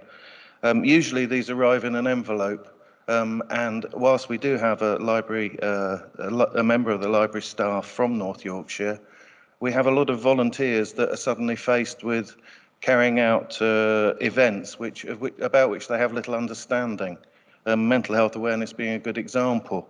So I wonder if I could ask for the county to look at having a much closer liaison with volunteer libraries to make sure that we give them tasks and events that they can handle. Thank you, Councillor Packham, and thank you for your service. The library service, as you point out, would not be what it is today if it wasn't for volunteers and for a lot of libraries being volunteer-led and run now. That's been a very successful process. As you point out, it was brought on us by austerity, but it has worked really well. And you can be proud of the work that your volunteers do and of the volunteers across the whole of the county. In terms of your specific question about whether we're just landing stuff on you and that you're not in a position to actually make best use of it, I think that's a fair point. I'll take that away, discuss it with the library team and get back to you. Would you like a supplement? Thank you. Councillor Steve Mason. Thank you, Chair. I could probably go on about this all day, Greg. You'll get used to me. This is a supplementary to the point about made by trees, and we are sat on probably the biggest carbon sink in the country, and that's our peatlands. I'd just like to ensure could you reassure us that our peatlands protections and reinstatement are going to be just as much a priority for this council as it is for planting trees and other carbon reduction measures? I can reassure you, Steve, that we will do our best to protect the peatlands, but we don't control them. And it's important to understand that the County Council does not control the whole of North Yorkshire and everything in North Yorkshire. Things have to be done in partnership. And we'll be working in partnership to try and ensure that our environment is protected and our valuable assets, including our peatlands, are protected as well. Would you like a supplement? Thank you. Any more questions for Councillor Greg White? Councillor Griffiths. Thank you, Councillor Jeffs. Thank you, Chairman, and congratulations to yourself and also to the Vice Chairman. I'm not quite sure, because of the change of portfolios, who I should address this to. It's to do with the HAF fund, so I'm not sure whether it's you, Councillor White, it was previously Councillor Chance, or whether it's in fact Annabelle Wilkinson. But anyway, I'll say the question and then you can decide who wants to answer it. Obviously, on the coast, we very much recommend and welcome the HAF fund.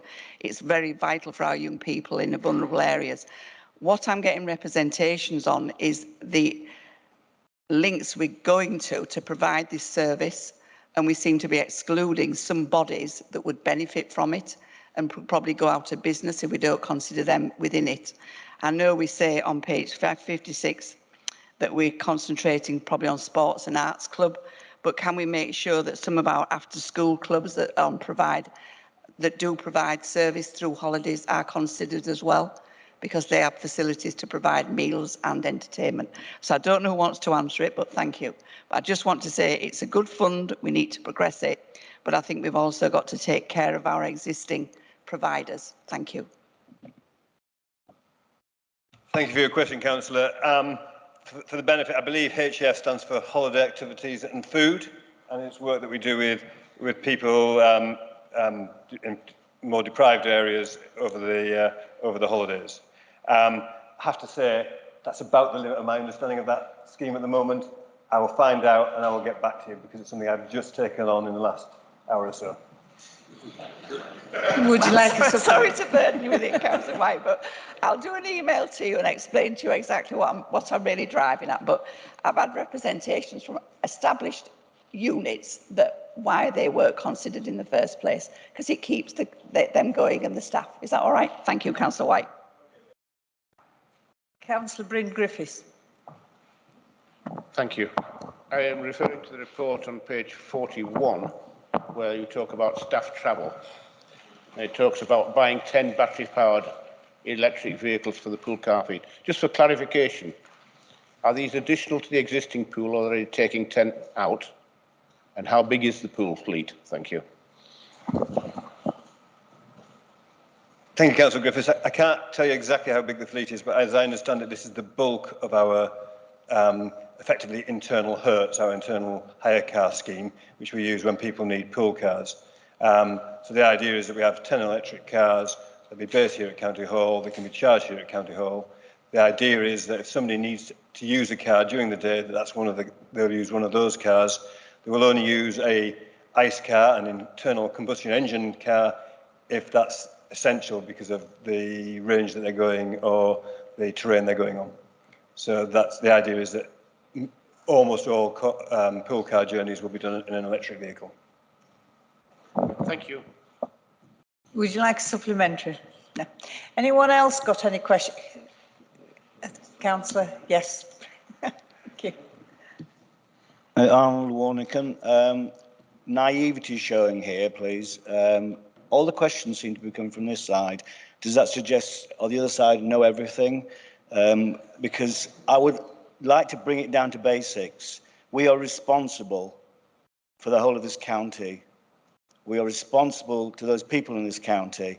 And I feel, I don't know, I've forgotten your name, sir, already.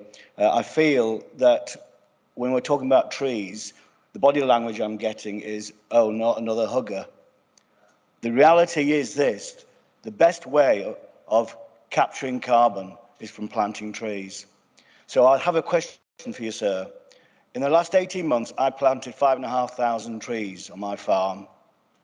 How much land in relation to my farm, which is 50 acres, does the council own, and how many trees has the council planted on its own land?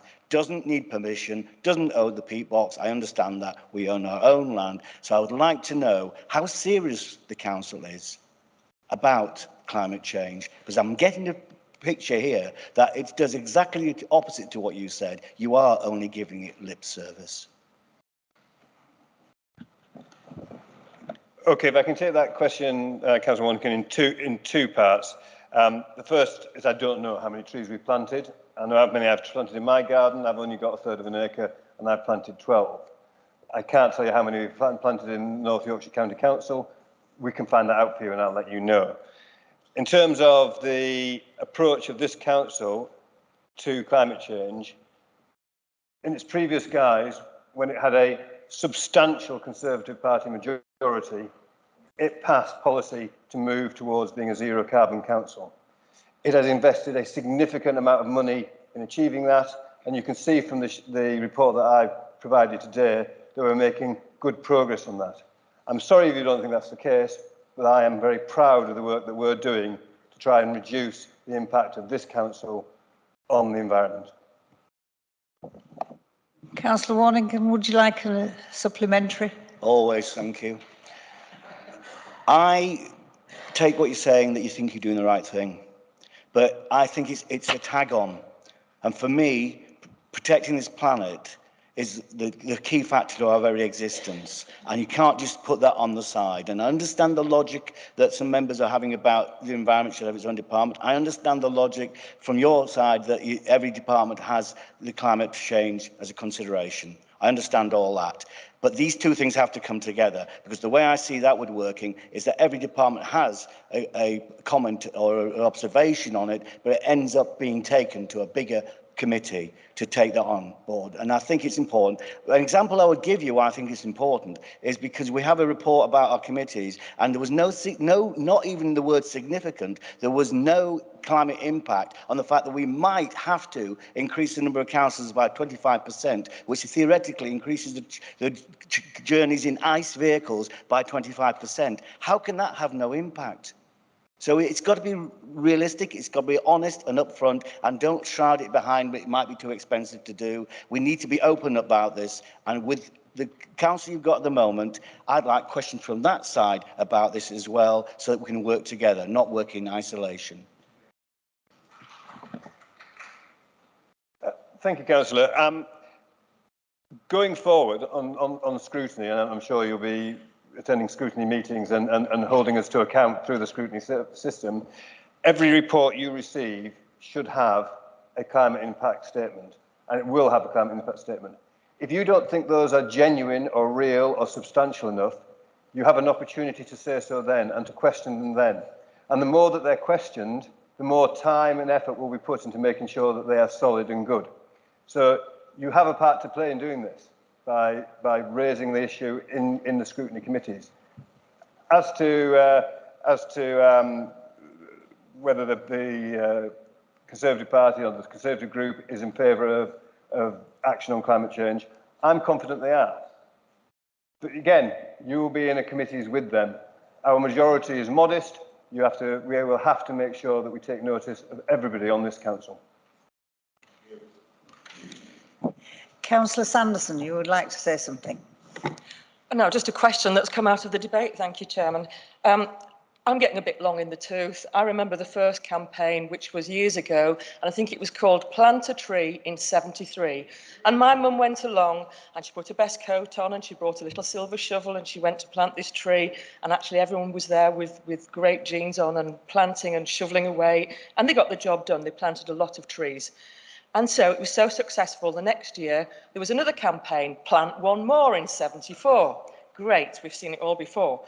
The thing that was really interesting, and the question I want to ask, is the next year was See It Survives in '75, because a lot of these trees were planted without any hope of them surviving. So my question is around, how will we see that they're planted in the right place on the right land to ensure that the trees that we do plant are valued and that they survive? Thank you. Thank you, Councillor Sanderson.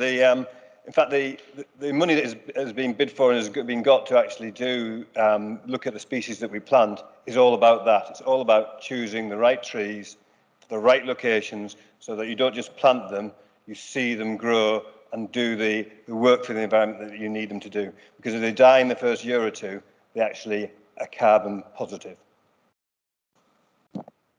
Thank you. Councillor David Whitfield.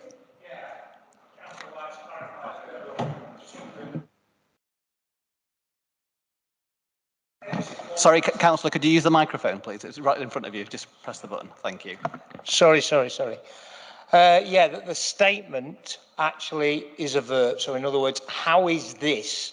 It's not just a statement, it's how is this going to move us towards what we want with regard to being carbon zero in 2030? Could you clarify that that would be what you're thinking about? Is that okay?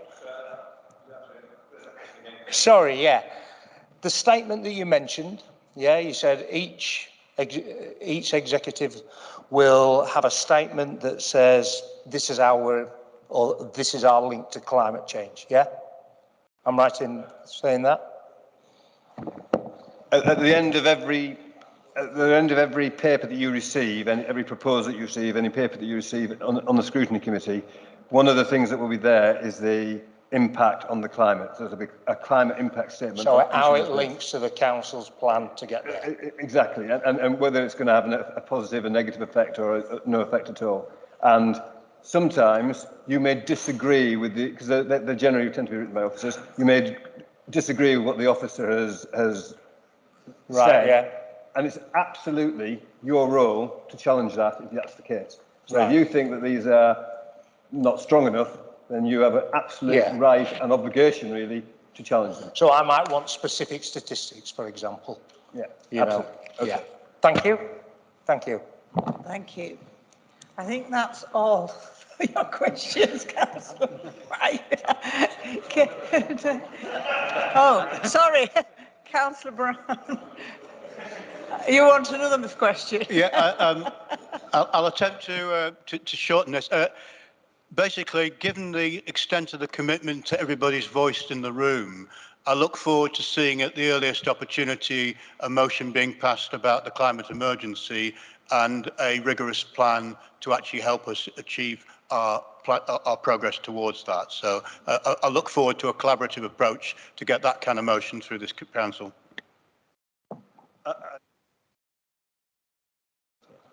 Sorry, Councillor Bryn Griffiths. Thank you, Chair. I note that in the previous council, we put through I think it was a statement or a policy that we were reducing plastic waste, single-use plastic, in this council. I look around and see lots of plastic beakers, animal, plastic, water. What can you just clarify what the position is? Because I thought we were getting rid of single-use plastics and we'd agreed to it, yet we've got them all around.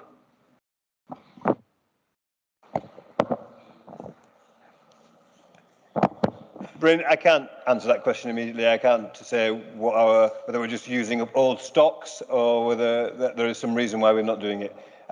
Certainly, during the period of COVID, there was a need to have things that were disposable, and so there was an exception made then. We're certainly past that now, so I will find out whether we can move back to ceramics that are washed and get on with it as early as possible. So we'll, just a supplementary, if I may, we will be removing single-use plastics. That's a commitment.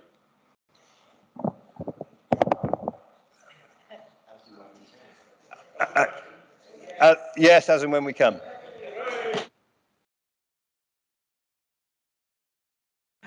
Thank you. Right, I think we shall move on now that... Councillor Gareth Dadd, Executive Member for Finance and Assets and Special Projects. Thank you very much, Madam Chair. I have nothing to add to my statement. I'd just like to remind members, especially those new members, that our Corporate Director for Finance, his door is always open in a professional, discreet, informal manner to discuss any issues and technicalities or detail that you may want regarding property in the budget. And, you know, a visit to Gary's office is always a confidential visit. And I think I said at budget setting last February, he doesn't tell me a thing, as much as I've tried to squeeze it out of him. But similarly, my door's always open as well for discussion, formally or informally. Finally, I just want to reiterate the priorities that I've always held and this group's always held. Firstly, there's nothing kind to anybody about running an unbalanced deficit budget. Secondly, the priority across this side of the chamber, and I'm sure shared by everybody else, will always be vulnerable people that are unable to assist themselves. And that runs to our core too. Happy to take questions. Thank you. Councillor Steve Shawright. Councillor Steve Shawright. Thanks. It's a bit off the wall because I'm not quite sure where I'm supposed to ask it, so Gareth's got it. And I'm now waiting for, as soon as I start, my friend behind me will start laughing and hitting me. Some of us will be aware of Operation London Bridge for when the inevitable happens. Would you kindly provide the new members with the actions that the council is going to take when that does happen, so we're aware what's going to happen, and also what council plans have got for the Operation Spring Tide when it's followed by number one son? It's for when the Queen dies, if you're not, you know. Very simply, not the foggiest, Steve, but I will get somebody to respond to you. Would you like a supplement? Anyone else got a question for Councillor Marsh? Oops, thank you, Chairman. Can I ask a question about property update? Seeing as we're now merging all these 8 councils, and there's a lot of property opened by these various councils, I know our parish councils are certainly wanting to retain their assets that are very important to them. Simple example is Knaresborough and Knaresborough Castle, things like that. How are you going to deal with this to ensure that parish councils have the voice to say that they can retain assets that they feel are rightfully theirs? I'll give you a general response to that as a matter of principle. We will be very open for asset transfer, should it transfer into the new unitary, where it's appropriate to do so. And we're very mindful about the local benefits of community ownership and the like. So I think that's as far as I can go. I can't talk about specifics when you consider we could be inheriting 13,000 pieces of real estate. So I'm sure that you will understand. I don't know the details around every single one, but again, my door will always be open, as will Gary's, to discuss these matters that are of local significance. And I suppose I'm responding in part as well, because I don't know the situation with the property in Ripon that Andrew raised. Again, the same applies there. I can't give a cast iron guarantee, but we are amenable to those sorts of conversations. Thank you. Would you like a supplement? Councillor Sam Walker, do you want to ask a question? I think you mean Matt Walker, but that's fine. Thank you, Chair. So I'm just wondering, is there a list of cost improvement programmes as part of the finance work streams? And can we get a list of those? One really easy win, which certainly NHS Green is doing across the whole of the country, is looking at replacing strip lights with LED lights. So there's a cost saving and there's a green benefit there as well. Thank you. Well, I think that the work streams, the task groups, the scrutiny committees pick a lot up of what you're talking about. But I think we've got a very proud record in this authority when it comes to things like changing LED lights. We had a £12 million, which actually was underspent in the end, investment programme in terms of our street lighting that changed over to LED, saving an absolute fortune. I can't remember. I think at the time it was about 400,000. No, it wasn't. I think it was verging on about £1.2 million a year, and that was before the increase in energy costs. So I think we've got a record of actually doing that and achieving what actually we all want to achieve. Would you like a supplement? I do apologise getting Christian in. No, thank you, Chair. So it's a comment really. So the committee room upstairs, it has strip lights. So I just wonder how many other council buildings are exactly the same. It's great that you've done the LED lights, the street lights, but I do wonder how many council buildings have strip lights that perhaps we could look at to replace. Yeah, when we're looking at the property work stream in terms of the unitary status and the transformation and transition, that will be taken into account. I'll just urge a little bit of caution because we're not quite yet finished with some of our property work in North Allerton, and of course it will weigh heavily on our minds. I do take your point though. I actually complained once somewhere else actually about a strip light instead of LEDs. Why can't we do that? It saves money and all the rest of it. It was pointed out that there were actually LEDs, so we've got to tread with a little bit of caution. Councillor Steve Mason, did you want to ask a question? No, you don't. Anyone else want to ask a question? Right, I shall move on to the Executive Member for Children's Services. Thank you, Chairman, and congratulations. I've nothing to add to my statement. However, I would like to take this opportunity to draw to the attention of new members and perhaps nudge others that along with your new appointment to this council, you are also now the proud parents of 427 looked after children. I do hope you will embrace this role and, like myself, actually enjoy your time as corporate parent. And if anybody's interested in working more closely with this group of young people and sitting on the corporate parent group, then please do feel free to contact me and I'm happy to answer questions. Thank you.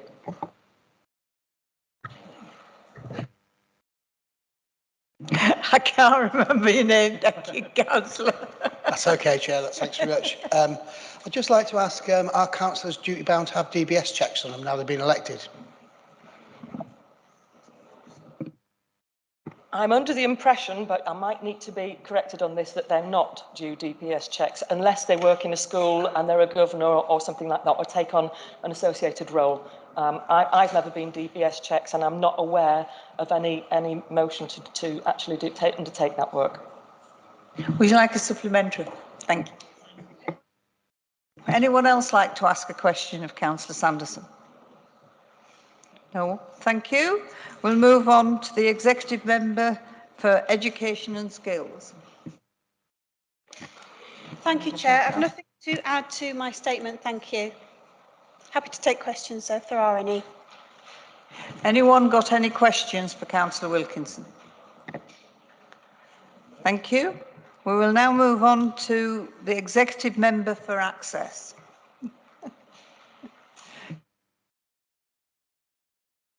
Turn the microphone on, that's the first test. Thank you, Madam Chairman. Congratulations again on your appointment. I would just like to thank my predecessor, Don McKenzie. He's a very hard act to follow. Thank you for his service. As a new portfolio holder and a new title for the portfolio, Highways and Transport, this is a very challenging portfolio. I would like to succeed in all parts of North Yorkshire, not just the Conservative-controlled half and a little bit. And that is going to require working constructively with councillors from the whole of the council. And there is a genuine commitment from me to do that. I would like to invite councillors from across the council to make personal contact with me. If I can help, I will endeavour to help. My colleagues from Rydale will know that I do like the sound of my own voice. However, I think 90 questions in this forum on very localised issues is not going to be the most constructive use of people's time. I'm happy to take any and all questions, but where possible, if I can assist outside of meetings, I will endeavour to do that. And finally, I just wanted to add that people will be aware that I was very involved in the unitary debate. That debate is now over, and the work begins to make sure that North Yorkshire Council can be a success. We have, I believe, the expertise and the experience from across both the Conservative benches and also opposition benches to make sure that we do deliver for the people of North Yorkshire. Very happy to take questions. Thank you, Madam Chairman. Thank you, Councillor Duncan. Councillor Jefferson, you've got a question. Two, actually. Thank you, Chairman. First one, welcome. And Keane, Duncan, we're very welcome to you taking over. My first one's on highways, and I think I'm not just speaking for my area on the coast, but it's very concerning that we have got shortage of staffing. And I think I know it's nationwide, but I am concerned because there are certain jobs that are not getting done that should be done. So I know you'll do your best to endeavour that, both in the highway side and the street lighting, where people have retired. My other question, because I don't want it to get lost in the mire, is with regard to Scarborough. We have been promised that we will have an overview of the on-street parking, please.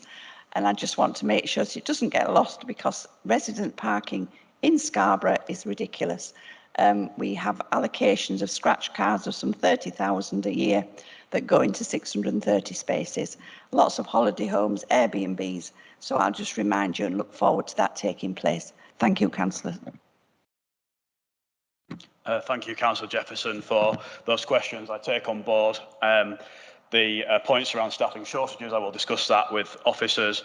In relation to the specific question around on-street parking, resident parking, and I suppose the enforcement of that, I think it's worth pointing out to councillors that there is going to be obviously a discussion around the integration between on and off-street parking as we move towards the new North Yorkshire Council. It's vital that we get that right. I think we've probably all got concerns around the approach that the district and the borough councils take, and that potentially the county council has taken up to this point. How can we make that work to best effect moving forward? So there's a conversation there as part of the implementation, the integration, as we move towards unitary. So I will take that forward. Thank you. Would you like a supplement? Thank Councillor Duncan for taking it on board. Thank you very much. It is essential both on and off street that we do get a balance. Thank you very much. And that affects the whole of North Yorkshire. Thank you. Councillor Williams. Sorry, I've got it to word out. Can I congratulate you on your appointment, first of all, Councillor Duncan? And can I then extend an invitation to you to actually come to Ripon so that I can show you firsthand some of the pothole-ridden roads that you've now taken responsibility for? Because I'm sure you'll want to make it one of your first priorities to ensure that residents in Ripon and indeed across North Yorkshire can drive comfortably around Ripon instead of bouncing around trying to avoid the potholes which currently blight the city. Thank you, Councillor Williams, for your question. This is obviously a new council, but many of the problems are going to be the same. One of those problems is obviously the condition of the roads. I think we all, across all of our divisions, we have areas that we know that have potholes, that have issues that need to be addressed. We obviously do have a limited budget, and my job is to make sure that we make best use of that very limited budget across the county. I'm happy to discuss with you further the issues in your division. I'm happy to visit Ripon as well, to meet with you personally, but I don't need to see, I don't think, that particular stretch of road, because there are roads across the county that obviously do have condition problems. Thank you. Would you like a supplement, Councillor Williams? Just to say, it's not one road, it's numerous roads. That's the problem. Councillor Steve Shawright. Thanks, Chair. A couple of points. One, I don't know if you know the company KCOM. You certainly have down Selby. They've dug roads up left, right and centre, left them a total mess, and I think this council needs to be having a word with them about what they're doing. We're aware that the Highways Department did suggest to one councillor who rang that they have authority to access the highway to deal with their infrastructure. It was pointed out they haven't got any infrastructure, they're digging up the highway to put it in and leaving it in a terrible mess. So I think you need to get working with them straight away. And if anybody hasn't had KCOM in their district, you're going to love them when they arrive. Second question is, on the road where I live, and I've done for a number of years, the top end of my road has got at least 30 shades of tarmac. I, as a local councillor for many years, reported it to Highways and I was dismissed. It's just one of those things. Recently, a neighbour moved in and there's been a lot of interest in the highway. And I asked the guy who was there sort of painting this yellow and blue paint around, oh, one of the Highways officer's sons has moved into the street. You're getting your road done. Don't know if this would work in Ripon, but you never know. Thank you, Councillor, for your questions there. I would like to state very clear that anyone doing work on the public highway, it is my belief, strong belief, that they should leave the road in the condition that it was there, if not in improved condition, prior to the works taking place. I think it's worth pointing out that the County Council did introduce a permit scheme which gives the Council much greater control over the works that take place, when they take place, and also the condition of the road after the work has been completed. I take on board again your point around the condition of the roads, and I reiterate my point, which is we have to have a fair approach to the use of limited resources across the county, and that's what I'm endeavouring to do as portfolio holder. Thank you. Would you like a supplement? Councillor Pat Marsh. Thank you, Chairman. And can I extend that invite to Harrogate? Having done a lot of canvassing, I have to say every road we went down was full of potholes. It was quite disgraceful. Actually, my question is in relevance to the buses and the fact that you unfortunately lost out on the government grant, which would have brought quite a substantial amount of money into this county for bus services, which if we're going to go green, we've got to start and look at bus services. Can I ask, if we lost that money because government decided to go elsewhere, have we got a second plan that we don't just say, well, that was it and we step away? And although Harrogate has some good news, very good, the fact that we're going to look at electric buses, totally support that, but unfortunately, as I said earlier on, a lot of my own ward, no buses at all, and I live in an urban area. Thank you, Councillor Marsh, for your question. I think it's worth pointing out that obviously we are, as a council, we need to ensure that we're bidding for all funding opportunities that we possibly can. We will keep fighting for that funding, any and all opportunities. Obviously, I understand Councillor Marsh, you represent a division in Harrogate district. I think it's fair to say that there are areas of the county, more rural areas, that do not have access as well to bus services. I am committed to looking at how we can use our county council resources to best effect to ensure that we have public transport that can be used to get people from A to B. Thank you. Would you like a supplement? Question is, and I don't deny that there are obviously a large urban council that we have, rural council that we have, that there is a need to look at that. But what I'm saying, don't miss out the urban areas as well, because you're as isolated if you're in your 70s, can't ride a bike, can't walk, and you've got to go and get your groceries and you don't have a car or whatever. You've got to look at those wet places as well. And to me, it's investment in the buses that will bring the benefits if we want to actually help with climate change. Yeah, thank you for that. I just want to be clear, I'm aware in my own division of an example where the County Council runs a town bus service that is not run at profit, it is run at cost by the County Council. I think if there are opportunities for us to do that elsewhere, we should pursue that, and I'd welcome a discussion with you around that. Thank you. Councillor Steve Mason. Councillor Arnold. Thank you, Chair. Hi, Keen. I'd like to welcome your invitation to have a chat. Seeing we only live about 4 miles away from each other, it might be a lot easier than to come visit my ward than some of the other wards. It's a kind of a two-point question. One is one of the big things in my election campaign was school bus provision. And we have a lot of people in my division that we want to put their kids on a school bus but can't because they're just outside of catchment areas. I'd like to understand whether we're going to review that, because I'm pretty sure it's reflected across the county as well. But they are willing to pay for these places, that's the point, and supplement the cost of the buses. Can we have a look at that review? And also regarding potholes and pavements, I do know that the council, I think, have been in discussions with a company from Leeds, I think, to look at 40% reduction in the type of tarmacs we're using, for instance, to fill potholes and roads. Can we have some information a bit more on what progress that has been made? Thank you, Councillor Mason, for your questions. I think the first issue around school bus provision, I will discuss that with my executive colleagues, as I think it is an area that straddles portfolios, and so we'll have that discussion. In relation to potholes and the sort of new ways of working that you've mentioned, I think it's fair to say that where we can pursue alternative ways of working, we should do that, working smarter, working more cost effectively. I'm happy to share any and all information on that with you. Thank you. Would you like a supplement? Right.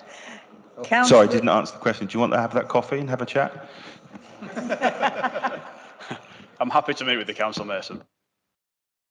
Councillor Bob Packham. Thanks, Chair. I was actually going to ask a question on buses, which is almost exactly the same as the one that's already been made. So all I will say is that having lost the bus services improvement plan money, can we, as a county, look closely at how we address the issues with bus services? And it's not just in rural areas. We really must also consider the urban areas for all the reasons that have previously been mentioned.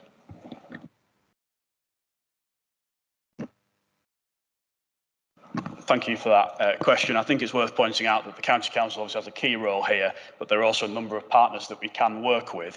There are examples in my area in Rydale that I'm more familiar with, but I'm sure there are examples across the county, and where we can work in partnership, we should do that. I don't think we can do everything as a County Council, but there is a lot that we can do to ensure that we do have the best provision that we possibly can for our residents.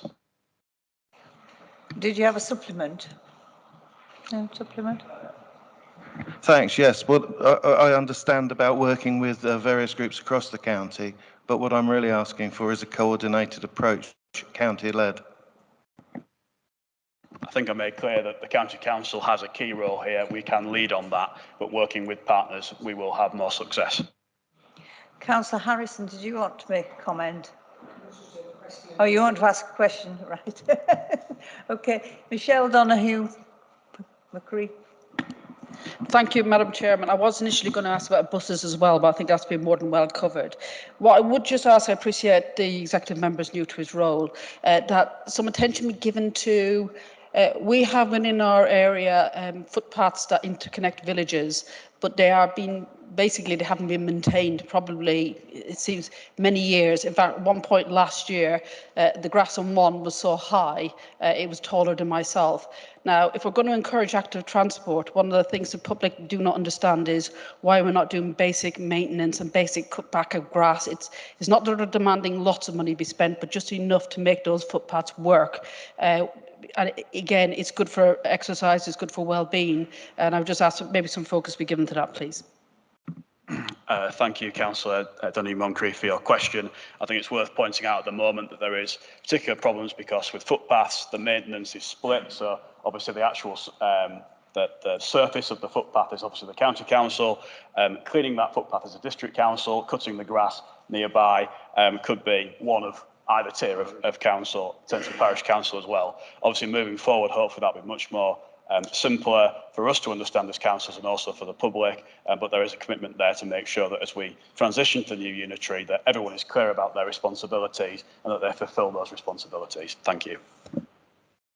Would you like a supplement? Just for clarity, while I appreciate unitary will resolve this overnight, at the moment it is the County Council that the parishes are dealing with on these issues. I take that on board. Thank you. Yeah.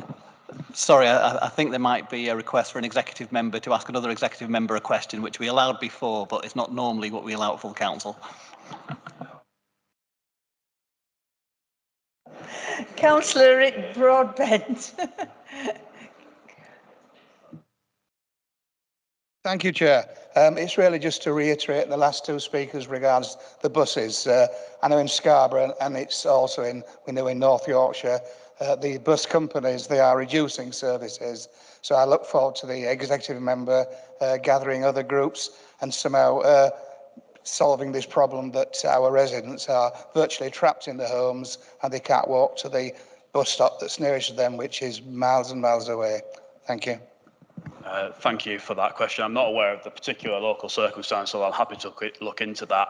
I think it is worth just pointing out as well that obviously a lot of people, we're very important to us as councillors is bus services. However, it's important that people use those services where they are in place. And unfortunately, we have seen in some areas where actually a bus service, a bus route is not viable because the usage just simply is not there. At that stage, we have to look at how can we work differently, how can we work with other providers to ensure that there is provision for those people who need to access, for example, shops, health services, who might be in rural areas, might be in different parts of a town. So we have to think, how can we work differently where a commercial route bus service is not viable? Would you like a supplement? Councillor Barbara Brod. Thank you, Chair. Could I extend that invitation to Ripon to the council, please? When you come to see the potholes, you can actually come and have a look at Clotherham Barracks development. Now, this is the Ripon Barracks that are closing down, and a housing development of 1,300 homes will be built to the west of the city. And our relief road is to the east of the city. Anybody who wants to travel to work or for leisure or for shopping has to drive through this ancient city to get either north or south.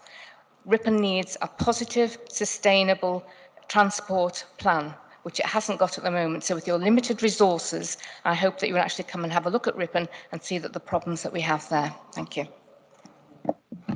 Thank you, Councillor, for your question. Obviously, I'm coming on a grand world tour of North Yorkshire, coming to an area near you soon. I think it's worth just pointing out that very clearly, as a point of principle, I think hopefully everyone would agree with, is that where we have development, we have the infrastructure to follow that. We have the infrastructure in place prior to development. And that we ensure that our road network, for example, can cope, and that also we have alternatives to road travel as well. Do you have a supplement? Thank you. Councillor Arnold Warnick. Thank you. When you do your tour of North Yorkshire, please make sure it's in an electric vehicle. If it's not, will you actually have a van behind you with trees so everywhere you go you can compensate for the damage? But that wasn't what I was going to say, it was just that you mentioned that. If I want to help you, and I want to help all your executives, so I don't want to isolate myself from the conversation with you. But one thing you can do is constantly think about how you can save money that also saves the planet.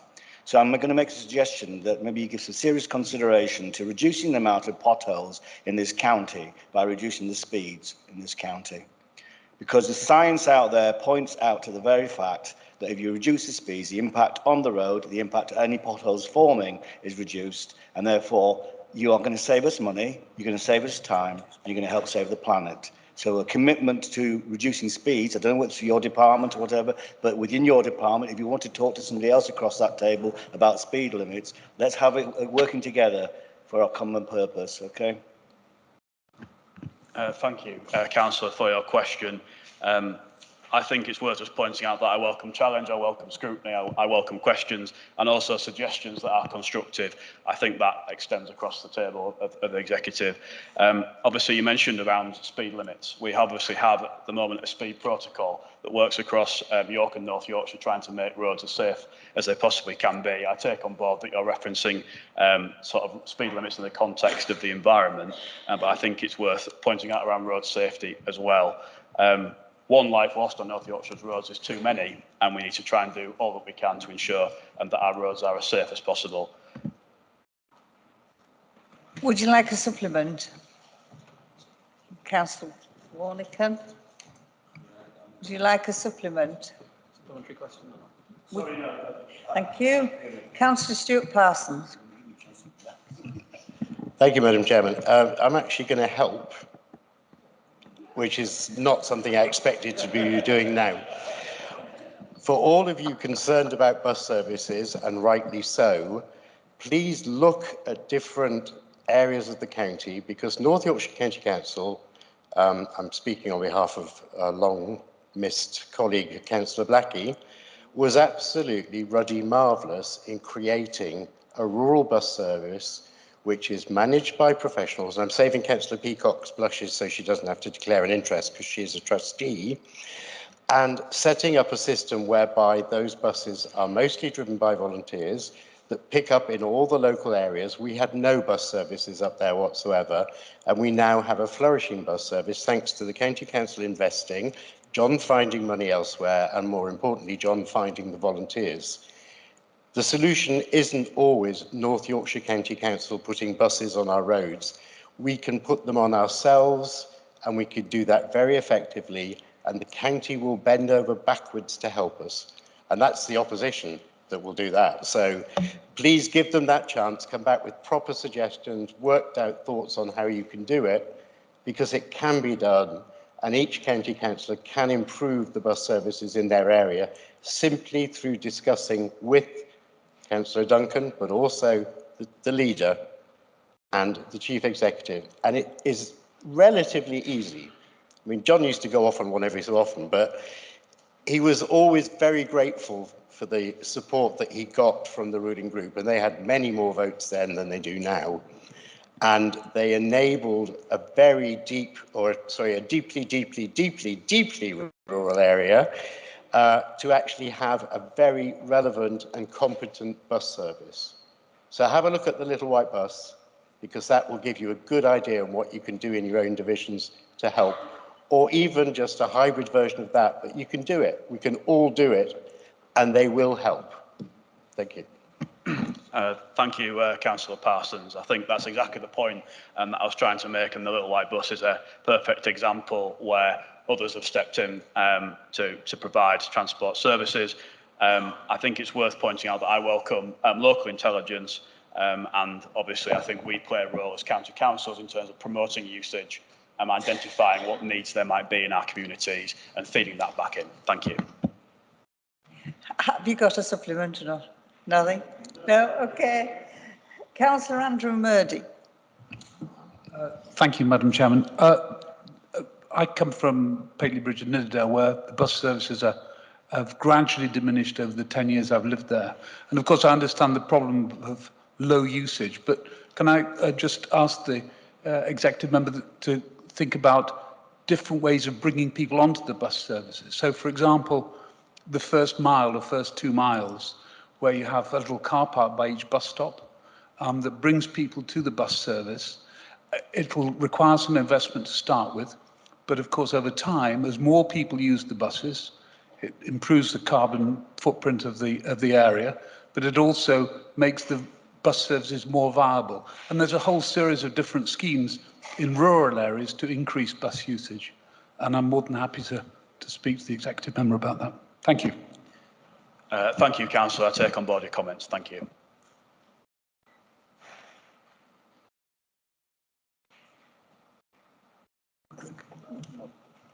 Thank you. You didn't want, right, Caroline Goodrich. Councillor Caroline Goodrich. Thank you, Chairman, and congratulations to you and to your Vice Chairman on your election this morning. I'm sure you'll be great in the job. My question to the Executive Member is, could he please establish with highways, national highways, what the situation is currently with the A64 and the upgrade between the Jinnah and the Hopgrove roundabout? We've talked about this a number of times and its importance, both to highway safety and the east-west connectivity. There was supposed to be an announcement pre the election period, which National Highways has sat on, I understand, and I don't know what the situation is, and it affects my division quite substantially. If I could ask him to do that and give it me in writing, I'd appreciate it. Thank you, Chairman. Thank you, Councillor Goodrick, for your question. Obviously, we have worked very closely together previously on trying to raise the profile of the case for during the A64. Obviously, it's a shame that yet we haven't got a firm commitment to that taking place. I would like to meet with National Highways as a matter of urgency to discuss with them their proposals, not just for the A64, but the other major roads across the county. I think you're absolutely right, the case for the A64 in terms of the economic fortunes of Rydale and the coast, and also road safety. I absolutely agree with all of those points. It's vital that we do dual this road, and I'm determined to do what I can as a portfolio holder to ensure that can happen. Thank you. Thank you. Would you like a supplement? Councillor David Nolan. Thank you, Chair. I'd like to ask the member or the lead on highways.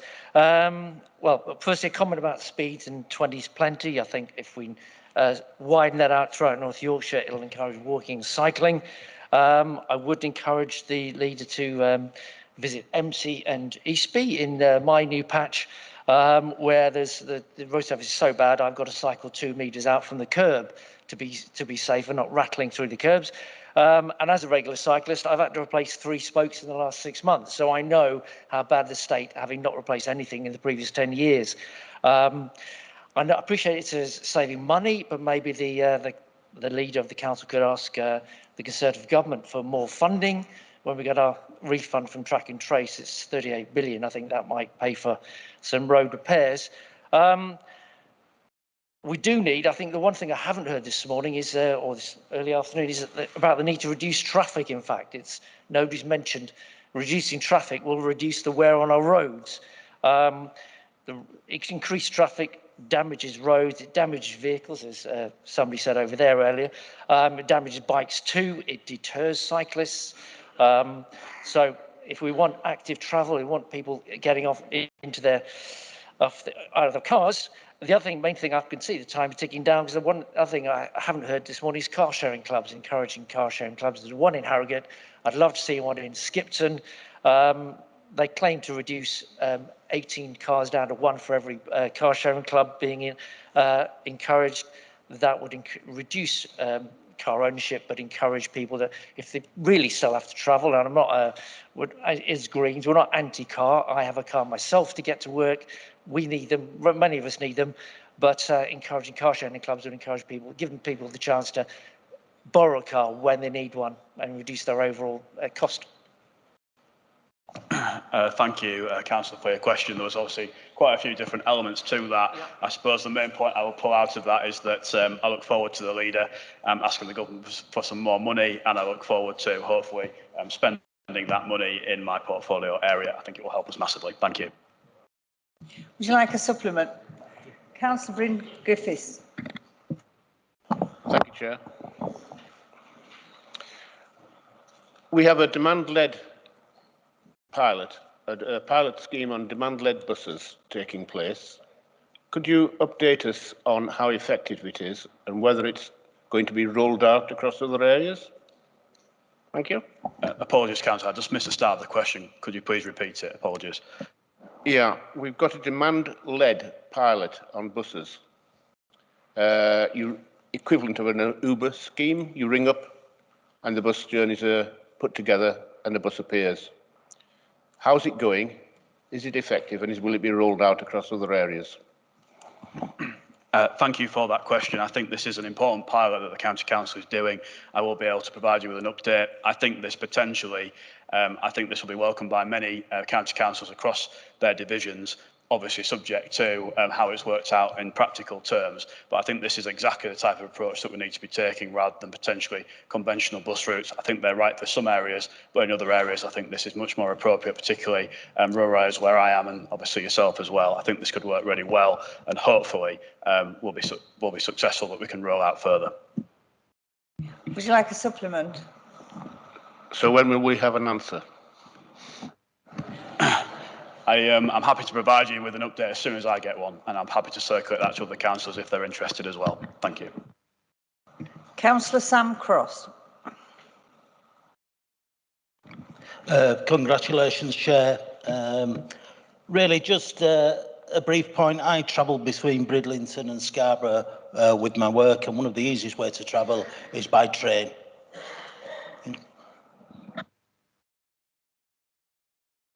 I know that.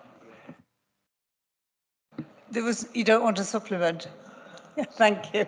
We'll move on. Executive Member for Stronger Communities. Councillor Chance. Thank you, Madam Chairman. I stand to deliver my last report on stronger communities because I am passing that part of my portfolio over to Councillor White. I present my report as written. You will see at the end of my report on page 58 that there is an item on locality budgets. You will be in the next few days getting some information about locality budgets and the rules around them. Can I ask you to read those rules before you go into the seminar, please? Because they are very important. It's a very easy system, the only thing I will say is that if the grant that is being proposed is not within the rules, I will not sign it. I will send it back to you. So please read the rules. I only actually had to send 3 back last year, but please be aware of the rules on this one. Happy to take any questions. Thank you. Questions? Councillor Andy Brown? Yeah, it's Brown from the Greens, not Green from the Browns. It's quite hard to remember. I want to ask you about page 57, asylum seeker dispersal. And it says there that each area is to agree a regional plan. And it says local authorities will not be expected to accommodate asylum seekers beyond 0.5% of their population. I'd like to ask if that's what's happening in Linton on Ouse. I'd like to ask whether North Yorkshire County Council was consulted properly about what took place or what is taking place in Linton on Ouse. And I'd like to know whether North Yorkshire County Council agreed to what's taking place in Linton on Ouse.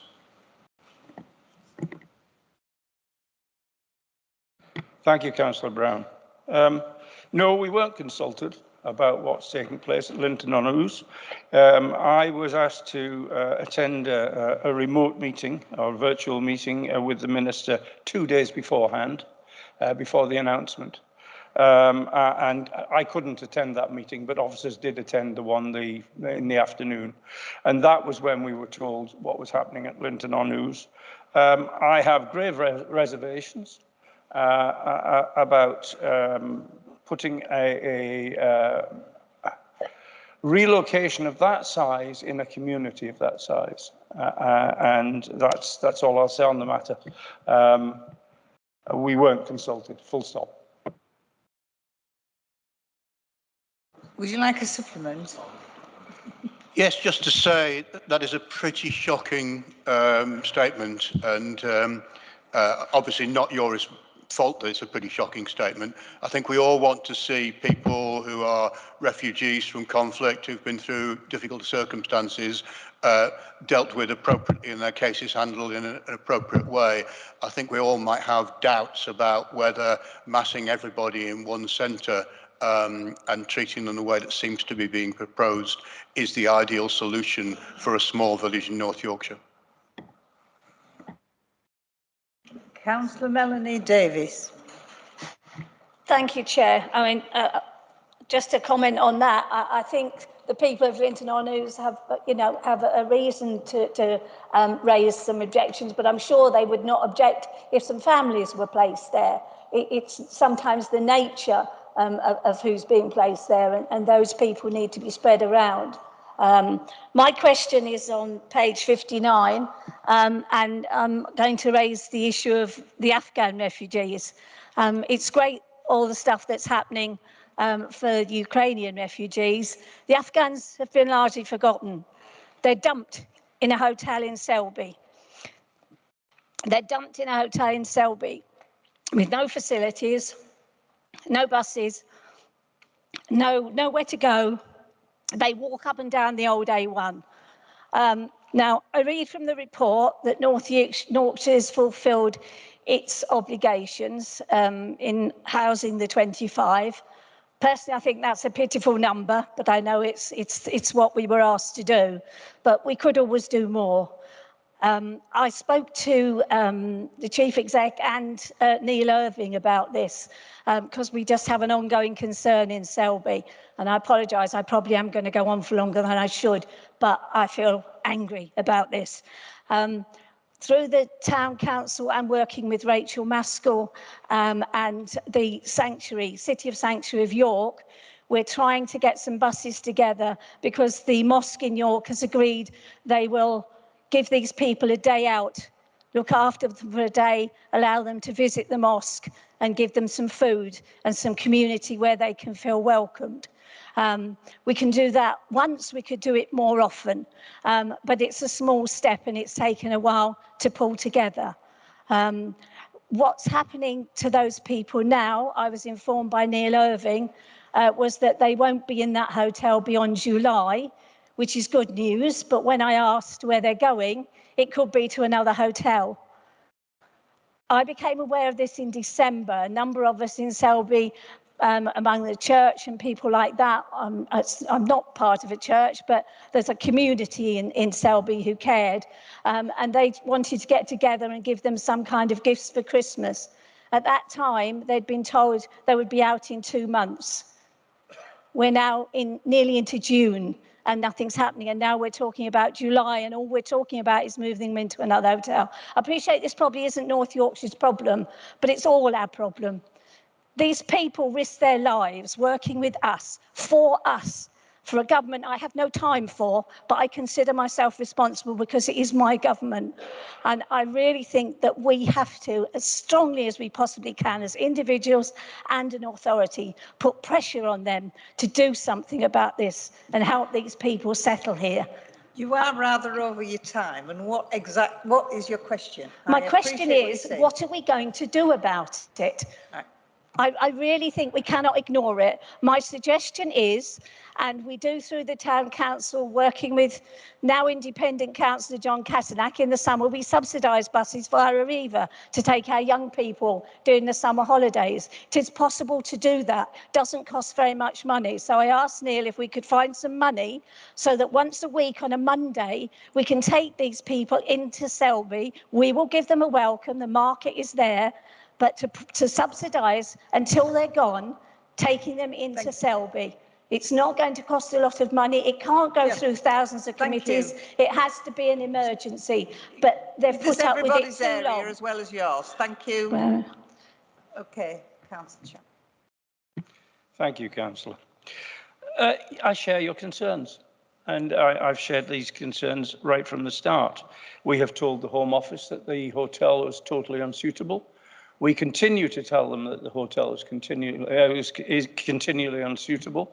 It's miles away from anything. There's no shops. There's nothing for these people to do.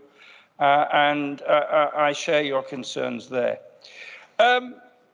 Members, Selby members, you have locality budgets. You can help. That's all I'm going to say there. You can help. You can use part of your locality budget to help them. And I'm sure Neil would discuss that with you. We have a similar problem in Scarborough. We have people lodged in a hotel in Scarborough as well. It's not ideal, but we don't control it. All we can do is try, wherever possible, to provide the wraparound care that they need, and that's what we're doing. But we continue to press the Home Office to change that hotel. Thank you. Do you want a supplement? We do have emergency money. Selby, we can help. They happen to be in our community. They're not of our community. They've been put there. But this is a North Yorkshire responsibility to subsidise some buses on a Monday to allow these people to go into Selby and spend a bit of time and get to know a community is a very, very, very small price to pay.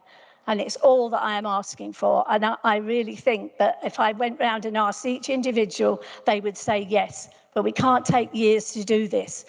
It's between now and July. It's a small amount of money, a few £1,000s, and it's achievable. And in the town council, the Labour-controlled town council, we will help with that. And I will help with my locality budget when I got it. I haven't even got a computer yet. Thank you. Thank you. Councillor Chance. Yeah, I'm just saying, I'll reiterate what I said. It's exactly what locality budgets were designed for. So you can respond to need in your community.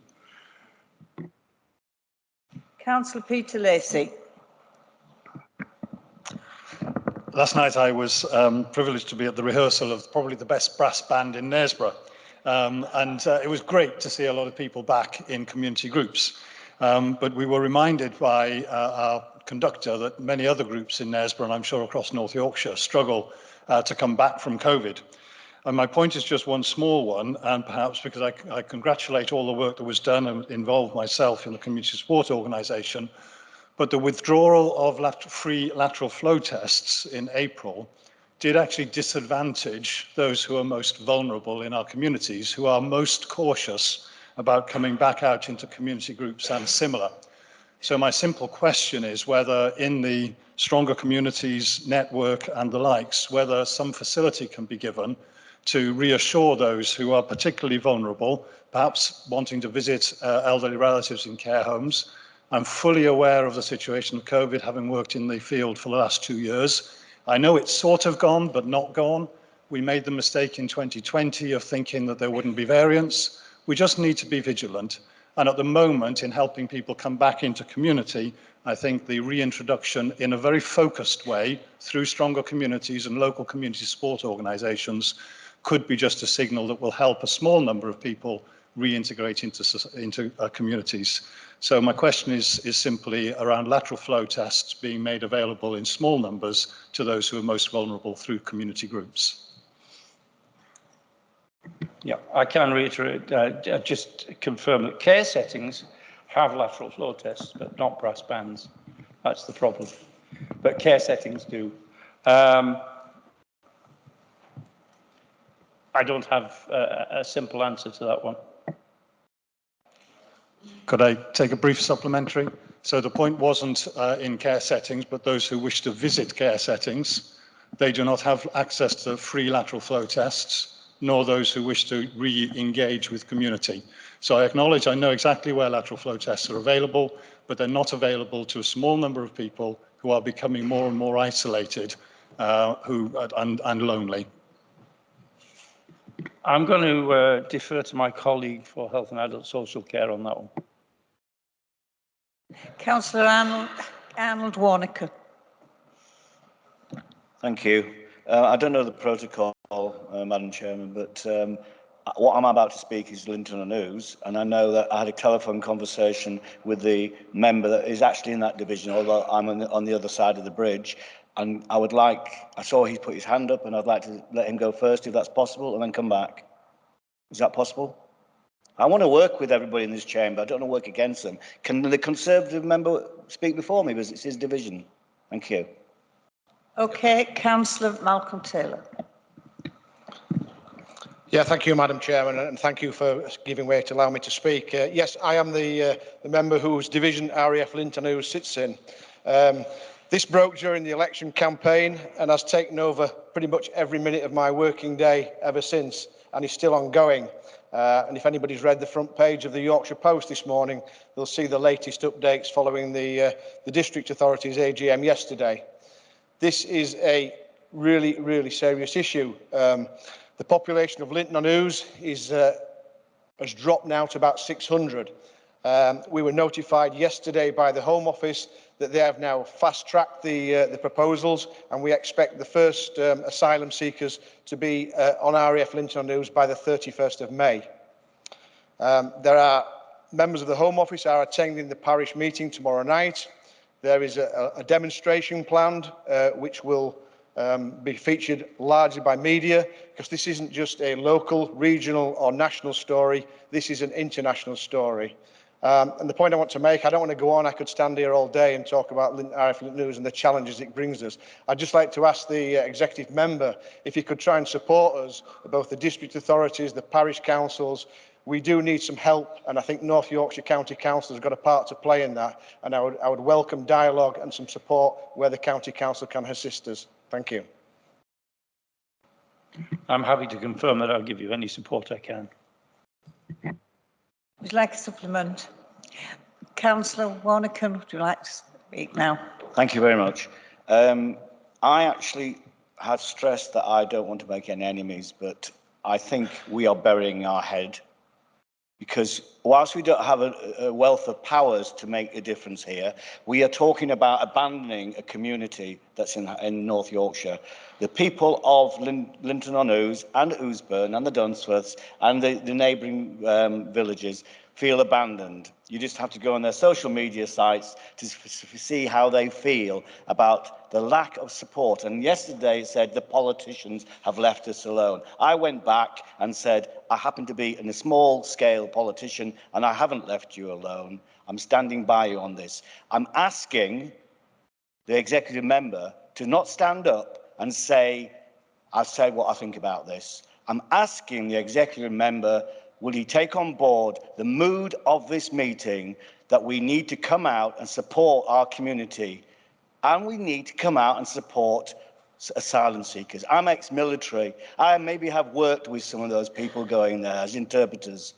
And I just think we can't turn our back on it simply because our government has. So will you, as our executive member, please state that you will push to make a statement to support the people of our community? Thank you.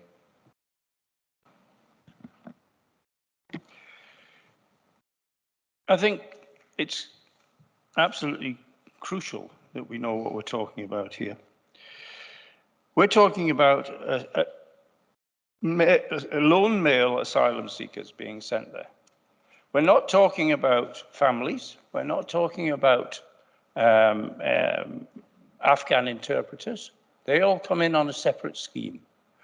We're talking about the asylum seekers who are being pushed up to Linton-on-Ouse to get them out of the way and provide a fairly, and I say fairly secure accommodation, because they won't be secure. They'll be able to walk around and go into Linton. And it's absolutely got to unbalance the whole neighbourhood. You're going to have, I think it's 1,500 male asylum seekers in that camp. If you'd had 1,500 Afghans, families, or if you'd had 1,500 Ukrainian families, I wouldn't be too worried. And I don't think the people of Linton-on-Ouse would be that worried. I think the concern they've got is that this is 1,500 single males. I'm happy to stick my neck above the parapet on this one at any time. Thank you, Councillor Chance. Sorry, and Councillor Warnecan, yes. Well, I appreciate 90% of the response there. I disagree with you that if it was families or the Ukraines, because the services still are inadequate. I think I really would like to harness your gesture, and could you commit to making a statement on behalf of this council, just in line with what you just said to the rest of us now? I assume the press are here, and I think it's important that we actually don't just sit on this one. We actually get out there as quickly as possible and say something. Thank you. I would only say that what I've said is a matter of public record. Councillor Bridget Fortune. Thank you very much. I live in the extreme east of this county, and I fully support Linton-on-Ouse indeed. My email box is unbelievable. It just click, click, click, click, click, morning, noon and night, and it is predominantly from the residents, because this is a huge plethora of males, and the emails that I am getting from mothers and females feeling intimidated, and they haven't even arrived yet, by such a huge quantity of males that will be wandering around. There is not a lot at Linton. You should go and see what there is, so it isn't like they can amuse themselves. And these ladies who normally walk the dogs or will go and meet their friends are feeling that they are going to be not able to have any quality of life whatsoever when all these people are foisted by the Home Office in 2 weeks' time, with no consultation from the people who live there, the parish, the district, and I'm new here, and I've just heard they haven't even spoken to you. It is appalling. We must support the people who need the support. These people are homeless, rootless, and whatever. But think of that little community, for goodness sake. It's absolutely shocking. We must support the communities. Thank you. Thank you. Thank you. I think there's no more questions for you. Oh, Councillor Bryn Griffiths. Sorry, but I agree totally with what's just been said. But there's another factor to it. It's the people or the asylum seekers themselves who are not getting the service and support that they need. And putting them there puts them at a big disadvantage, basically. There are two sides to it, and neither of them work. British Patel should be ashamed of herself. Councillor Stewart Pass. I would like to propose a vote of no confidence from this council in the Home Office in relation to Linton on Ouse. I hope somebody will second that, and then we can pass the vote, and hopefully that statement from this council will be strong enough to satisfy those campaigning and will be of service to them. I'll second that.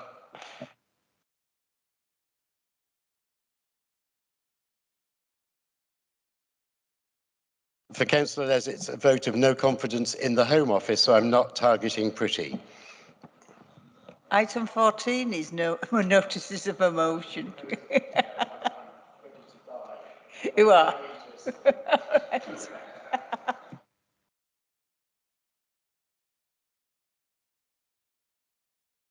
We need a second. Okay, we will. Well, we've got a seconder, Griffiths. We'll take the motion now, and we'll take a vote on it then. Well, no, sorry, you're going to talk about anyone. No, anyone wants to talk on it? Councillor Les.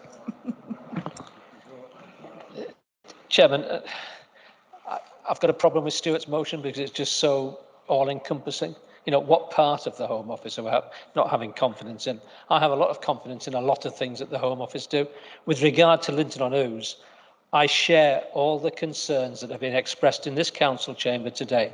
I'm very happy to make a statement on behalf of this council that we will stand by the people of Linton on Ouse, represented by Mal Taylor and yourself.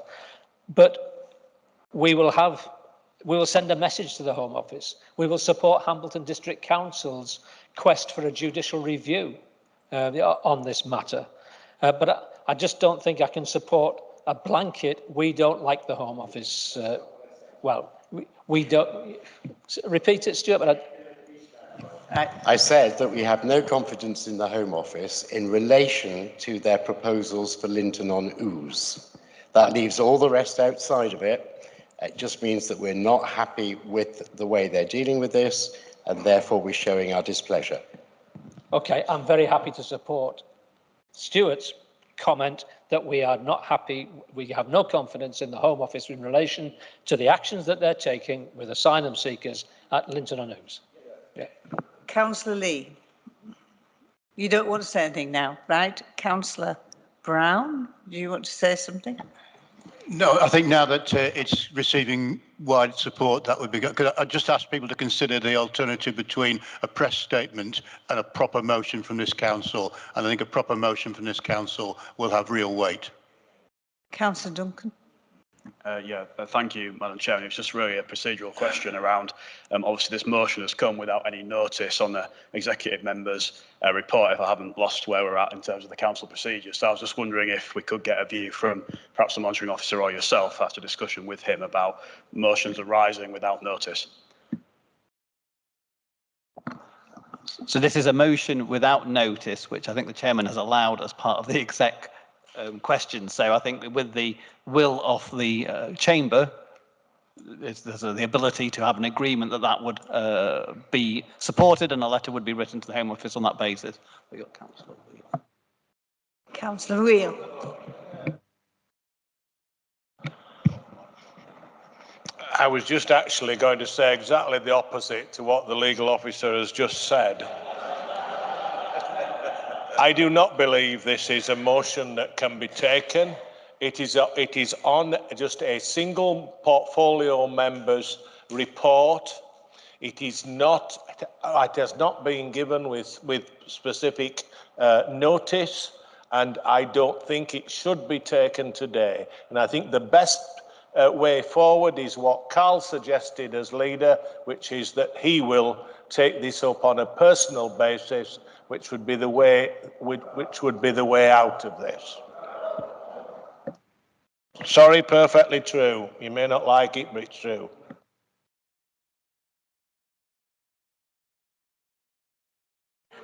I think my opinion is everybody is very much supportive to the leader.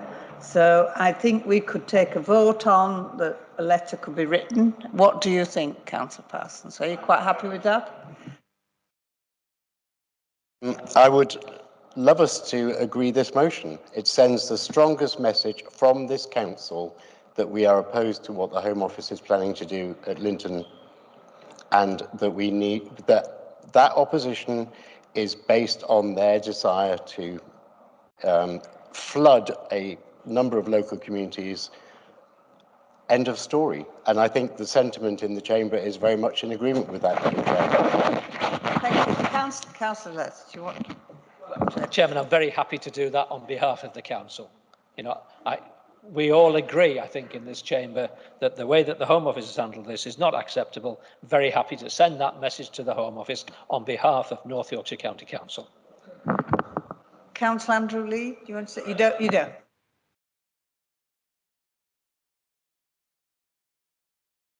Right. Councillor Aldred. Yeah, I think it's a very important point, this, Madam. You did allow that motion to be put, and I think the legal officer says it's quite right, it can be put. The councillor disagrees, but the legal officer is the legal officer, the monitoring officer. You did allow it, Madam, and I think you owe us the right to put that motion to the council chamber.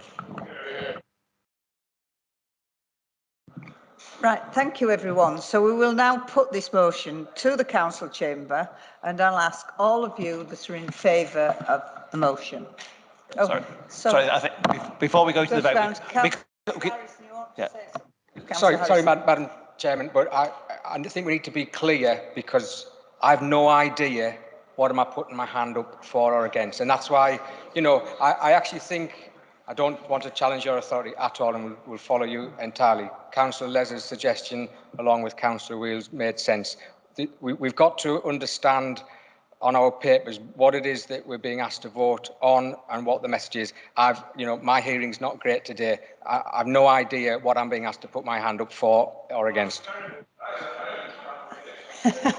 Thank you, Councillor Harrison. I'll ask Barry to explain what we're going to vote on. As a lawyer, I'm going to be very good at this and agree with everyone. So you're absolutely right, Councillor Wheels, absolutely right, that this is a motion that has been put without notice, so it shouldn't be allowed normally through questions of the executive.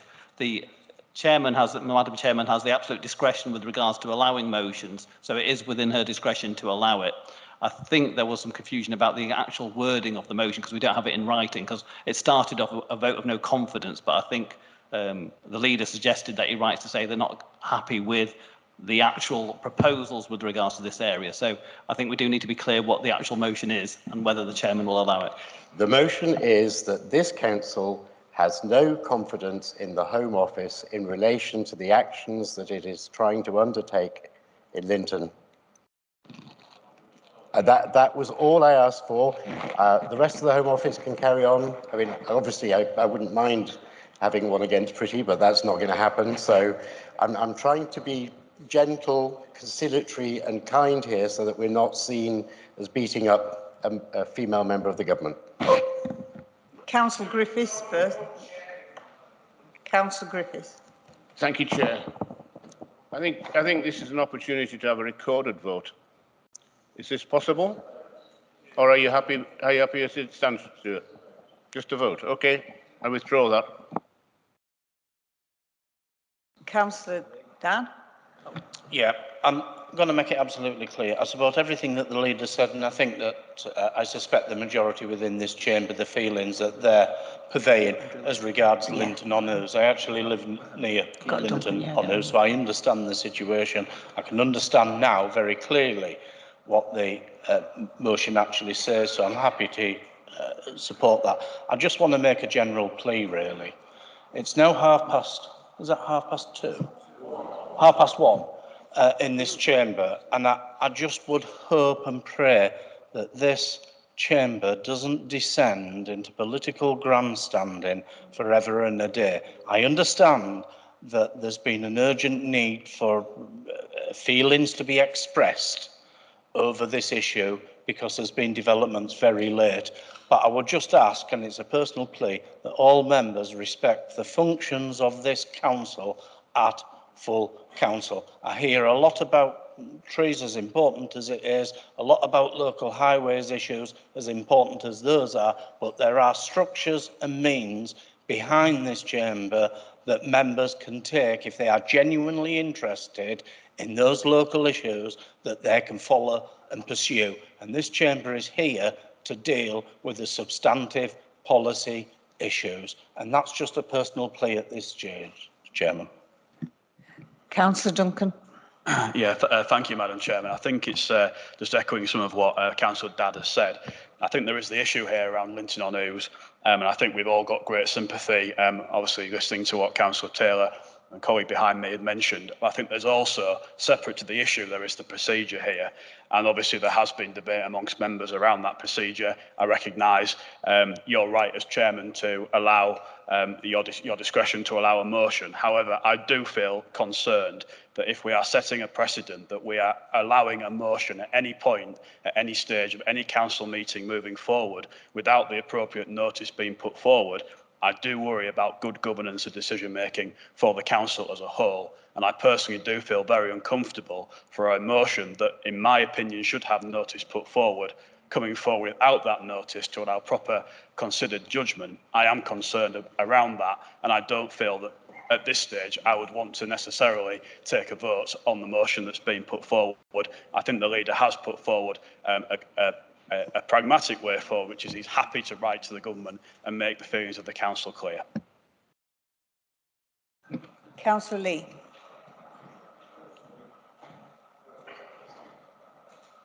Thank you, Madam Chairman.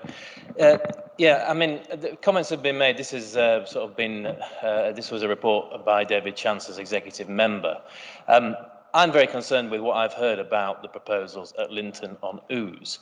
And I understand Councillor Parsons here wanting to bring this motion forward out of, the same concern. But when you talk about the passing a motion of no confidence relating to this specific issue in the Home Office, I haven't seen any detail. I've only heard things in general terms. I've heard about the 1,500 single males.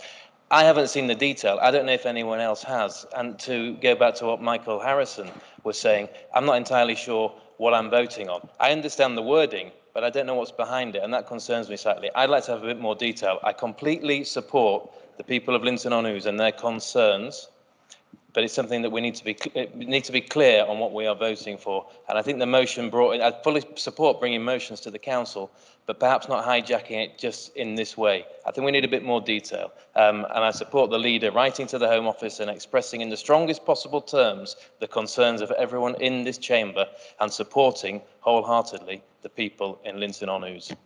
Thank you, Madam Chairman. Councillor Warnecombe. Thank you. I would ask, I don't know whether this is allowed, Madam Chairman, but I'd ask for a slight amendment to this motion, if it's going to go ahead, because it'll take account of what Councillor Lee's just said. He says he hasn't heard anything about this, he knows nothing about it. That is the problem. That is the problem, that we don't know a lot about it. So maybe the motion could be, we are voted no confidence due to the lack of consultation, or words to that effect, because it is a very deep and searching issue that's going on here, and we do need a bit of background if it was a notice of motion that was in advance. But if it's a notice of motion because of the emotions and the feelings of this council and the timescale put on us to make any comment, I think it's fair enough to say it's due to the lack of communication and consultation that we have a vote of no confidence. And so that's an amendment I'm suggesting. I'm a new boy. Am I allowed to have an amendment? Right, yeah, right. I think, yeah, there's two questions here. First is whether the council's going to take the motion, and if the motion is then going to be taken, then we'll have the usual rules of debate, and then an amendment can be moved. So I think the first question that needs to decide is whether there's an offer from the leader to write on terms that may be agreeable to the chamber, and it gets dealt with that way, or whether you want to move the motion. I'm still standing. I did ask you a question, and your speaking is taking part of my time, hasn't it? Right. I actually think there's a two-pronged attack here, because I think the leader can do what he suggested, and I totally support that. But I also see that a motion could be sent to the Home Office as well. I think they're not mutually exclusive. So can we move forward in both those ways, please? Handle them independently, as you're going to tell me is the way you've got to do it.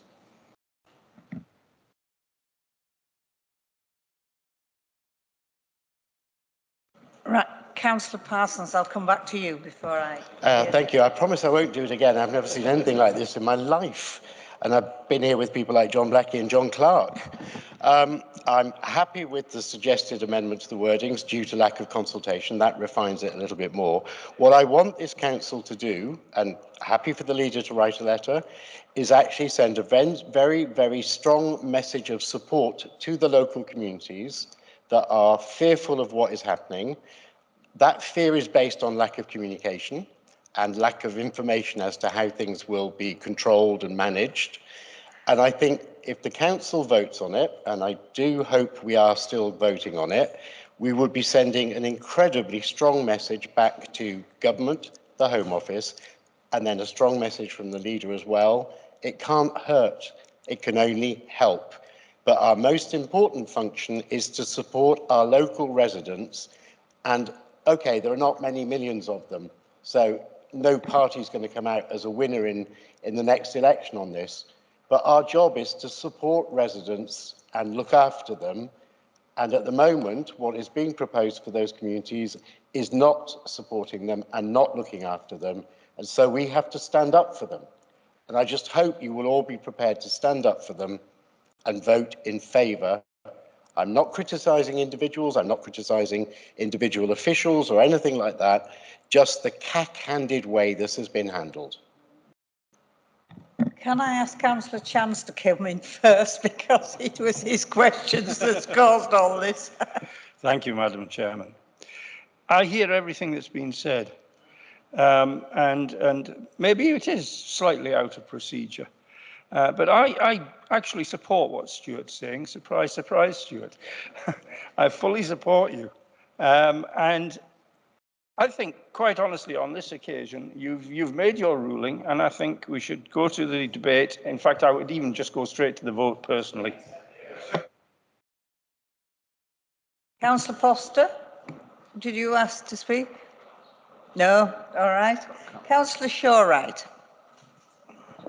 Thanks, Chair. I just think we just need to move to the vote. We spent 20 minutes arguing why we should or shouldn't do it. You've made the ruling. Legal officer said it's legal. We can do it. Move to the vote. End of debate. Did you want to say something, Councillor?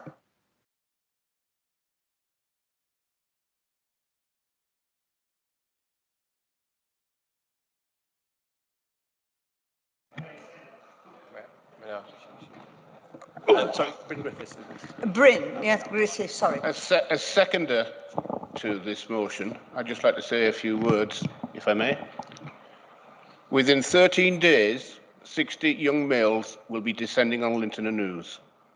In that time, I do not see that they can put any resources or support in. They will shortly be followed by a target of 500 males arriving, followed by which there'll be a limit of 1,500 males arriving. That is the reason why we should be supporting this vote. Thank you. Councillor Anderson, did you want to say that? Right.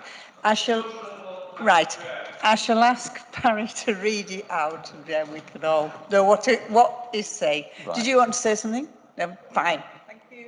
Right, so the motion before full council is the council has no confidence in the Home Office in relation to action being undertaken in Linton-on-Ouse with regard to resettlement of asylum seekers due to the lack of consultation of local communities and stakeholders. Those in favour? Those in favour, please show.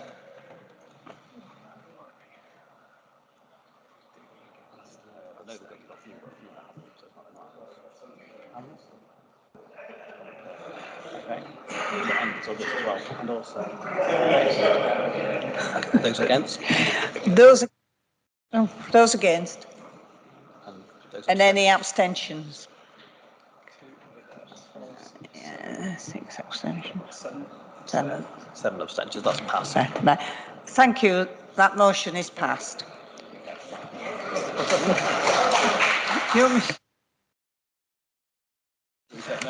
I'm sorry, we're now going to take a few steps backwards, and it's questions. Sorry, Councillor Harrison, Adult Services and Public Health. You're going to give them a talk and then questions. Madam Chair, I'm pleased to have the opportunity to stand up. I'll try and keep it brief. I'm not sure if members have picked up from the papers, but the public health has been added to my portfolio, so I'm quite happy to answer questions on either the statement that I prepared or Councillor Lee in his previous public health capacity. One thing I did want to say, I wanted to update members on COVID. Clearly, as a country, we appear to be putting the worst of the immediate pandemic behind us, notwithstanding any longer-term issues. But COVID is still with us. We now really have to rely on the figures from the Office of National Statistics, which tell us that 1 in 45 people at the moment across the country have COVID. So in this council chamber, there's probably 2 people in this council chamber who've got COVID and don't realise. Now, if we'd met in April, it would have been 10. So that gives you an idea, first of all, of the improving position, but also that it is still with us. We still have cases. Currently, we've got 15 care homes in the county that have an outbreak of 1 or more cases, and that has a subsequent impact on the NHS in terms of being able to discharge people to those care homes. So what I would do is issue a plea for people, if they haven't yet taken up the opportunity of a vaccination or booster, to do so, and also to continue to take the precautions that they feel necessary. One other thing, it came up in an earlier question, I think it was to Councillor Chance, around testing and in particular care homes. I'm happy to share the guidance that we've issued to the care sector. What I can say is that visitors to care homes that are providing personal care should have access to lateral flow tests, and they should have used a lateral flow test before visiting. That's also the case for people visiting day services, people attending day services, and our own colleagues as they go around seeing residents and visiting care settings.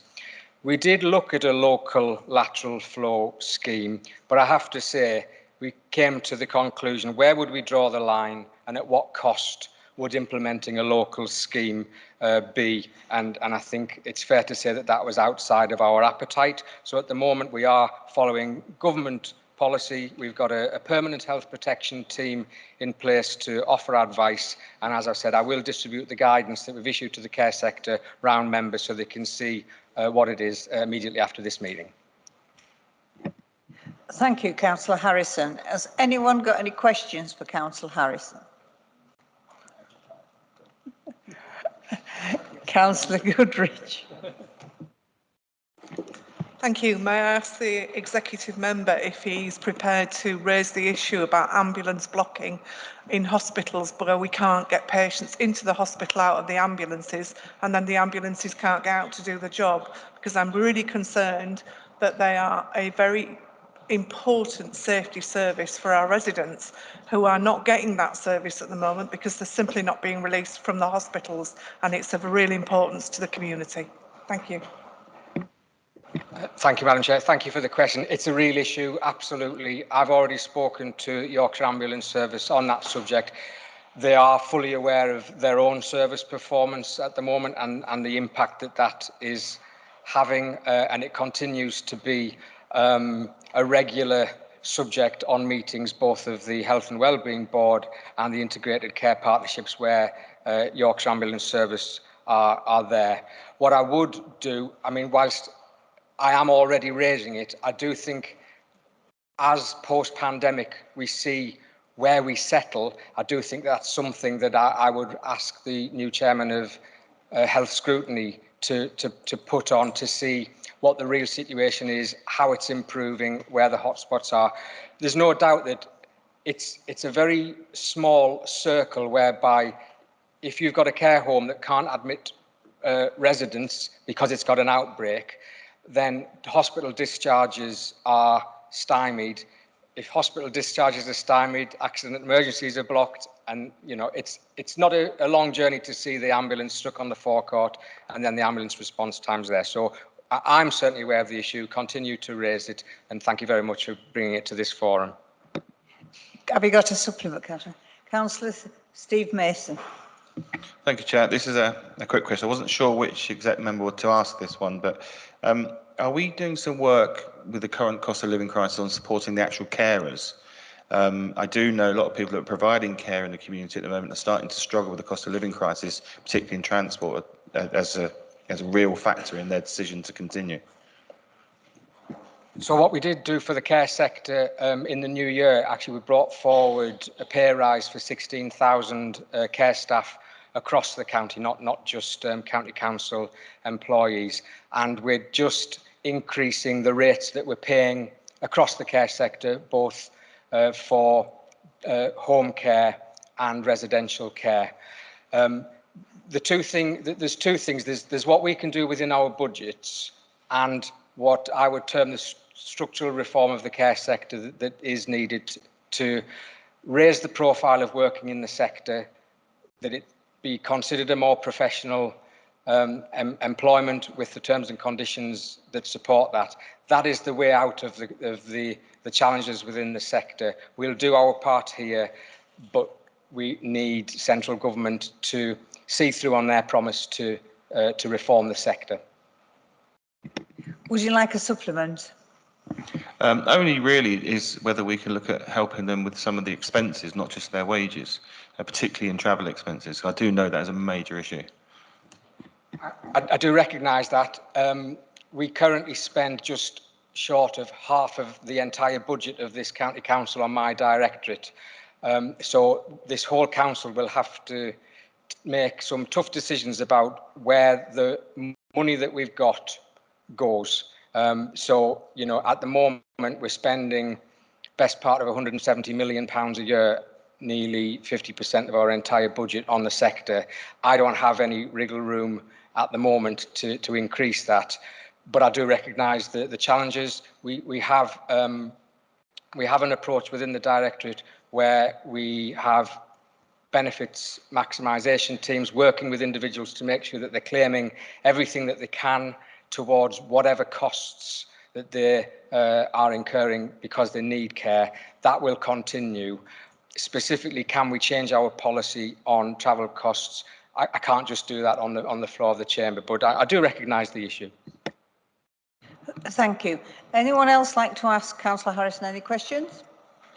Well, we'll move on. Last but not least, Councillor Simon Myers. Do you want to say anything? I know you're new and it's new portfolio. Thank you, Madam Chairman, and congratulations on your elevation. No, I have no statement because it's a new post, and I'm very happy to answer any questions if anybody can think of any. So, yeah. Thank you. Anyone got any questions for Councillor Myers? No. Right. Thank you. We will move on. It's now questions for them. Questions. Any questions to any of the chairmen of overview and scrutiny committees? If anybody would like to ask any questions, please indicate. Councillor Richmond. Councillor Richmond. Thank you, Chair. I've got a question to scrutiny of health, if I may. It's with regard to the stroke services at Scarborough Hospital. Given ambulance waiting times nationally are poor, 90% of Category 2 calls take around 40 minutes, and it's Category 2 calls that are stroke calls.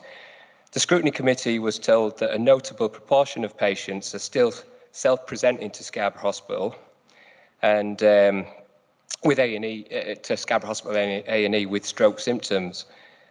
And the recommendation is that there should be a better information campaign, which was mooted. But I would like to know, does the average travel time in the report include ambulance wait times?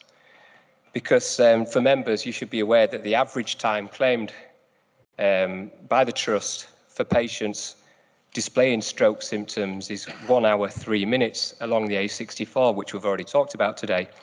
And that's the average. Some are way longer than that. But if you add to that average travel time the ambulance waiting time, then I don't have those figures. And I think the Scrutiny of Health Chair, if they've got those figures, I'd be very happy to receive them, please. Thank you.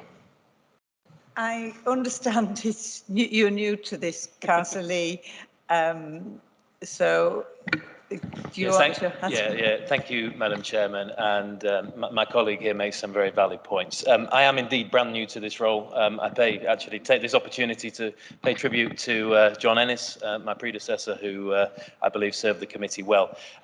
Definitely something we want to look into, and you have my word, I will take up those issues and I'll get back to you if that's okay in due course. Thank you, Madam Chairman. Thank you. Has anyone else got any questions? Yeah. Hi, this is a question for the Care and Independence Overview and Scrutiny Committee, just in relation to the all-age autism strategy. I just wanted to ask whether, as part of the autism strategy, reasonable adjustments such as blue badges will be made available to people with severe autism. I have a resident with a son in his 20s with severe autism and learning difficulties who was refused a blue badge and therefore could not get a disabled bay outside their property. Are we at the point where we're ready to recognise invisible disabilities in the same way that we do visible disabilities? Councillor Sedgwick, managed to that question. There's a first time for everything. This is the first time I've been asked a question. Yes, we looked at the all-age autism strategy, and that was something that we did discuss, but I can't honestly say that that's something we were going to move forward with, other than we were discussing it. So it could be on the agenda next time they come to see us. Okay. Could I ask that it is please on that agenda and looked at? Could I ask that it is put on the agenda to be reviewed? We do have a work programme, we have a rolling programme, and people come back to us with that. So yes, definitely. Thank you. Thank you, Councillor Slater and Councillor Sedgwick. Anyone else got any more questions? Oh, sorry, Councillor. Councillor. Don't worry about my name, Chair, that's fine. I was just wanting to ask about the Transport Economy Environment Overview Scrutiny, and are they just waiting for the government's waste strategy before they start pushing forward on how they're going to deal with waste in the county?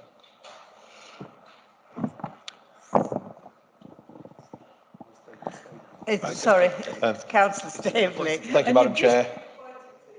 You've just been appointed, so you will find it difficult. But as you have yourself, so may I congratulate you on your appointment and your Vice Chair as well. I'll have to come back to you with a written reply on that, because obviously, as you say, I'm new to post. But I'd just like to commend Councillor Stan Lumley that was in this post previously for the work he did, and I worked under him for the year that I was on prior to this one. Thank you. Thank you. Thank you. Any more questions? Any more questions from anyone? Right, thank you. Well, we'll move on. And unfortunately, it said item 14 was notices of motion, and there wasn't one, but we've already had one. So thank you to Councillor Parsons. Move on to item 15. Use of the special urgency procedures since the last meeting of the County Council. I call on the leader to move the recommendations regarding the use of special urgency procedures since the last meeting of the County Council at page 79 of the committee papers. Thank you. Thank you, Chairman. I'll just move the report for noting. Thank you. Thank you, Chairman. I rise to second that. Thank you. Is anyone here who wishes to speak on the item? No? Any? Right. Do we have to vote on this? It's a note only. Hmm? It's a note. It's to note only, so we're not having a vote. The next item, item 16, Council Procedure Rule 10 questions. Are there any questions for the chairman of any of the other council's committees? Councillor Warnecombe. Thank you very much. Could you tell me what that is?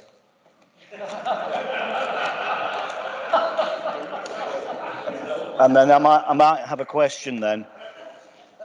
Once again, I'm showing my naivety. So what's Procedure Rule 10 questions, please? I should have read the book. Madam Chairman, if I may answer, it's an opportunity if members felt that they hadn't had an opportunity to ask any questions of any existing chairman or women to ask for any other committee. So we normally had we used to have the police and it used to be fire, but we're very limited on any Rule 10 questions now. But it's for questions to any other committee that hasn't been covered previously. Okay, well, it's the last item on the agenda, isn't it? So I'm not going to get a chance to say this. So I've not got a question. I just wanted to congratulate the chair on how well she's chaired this meeting today. Thank you. Thank you very much.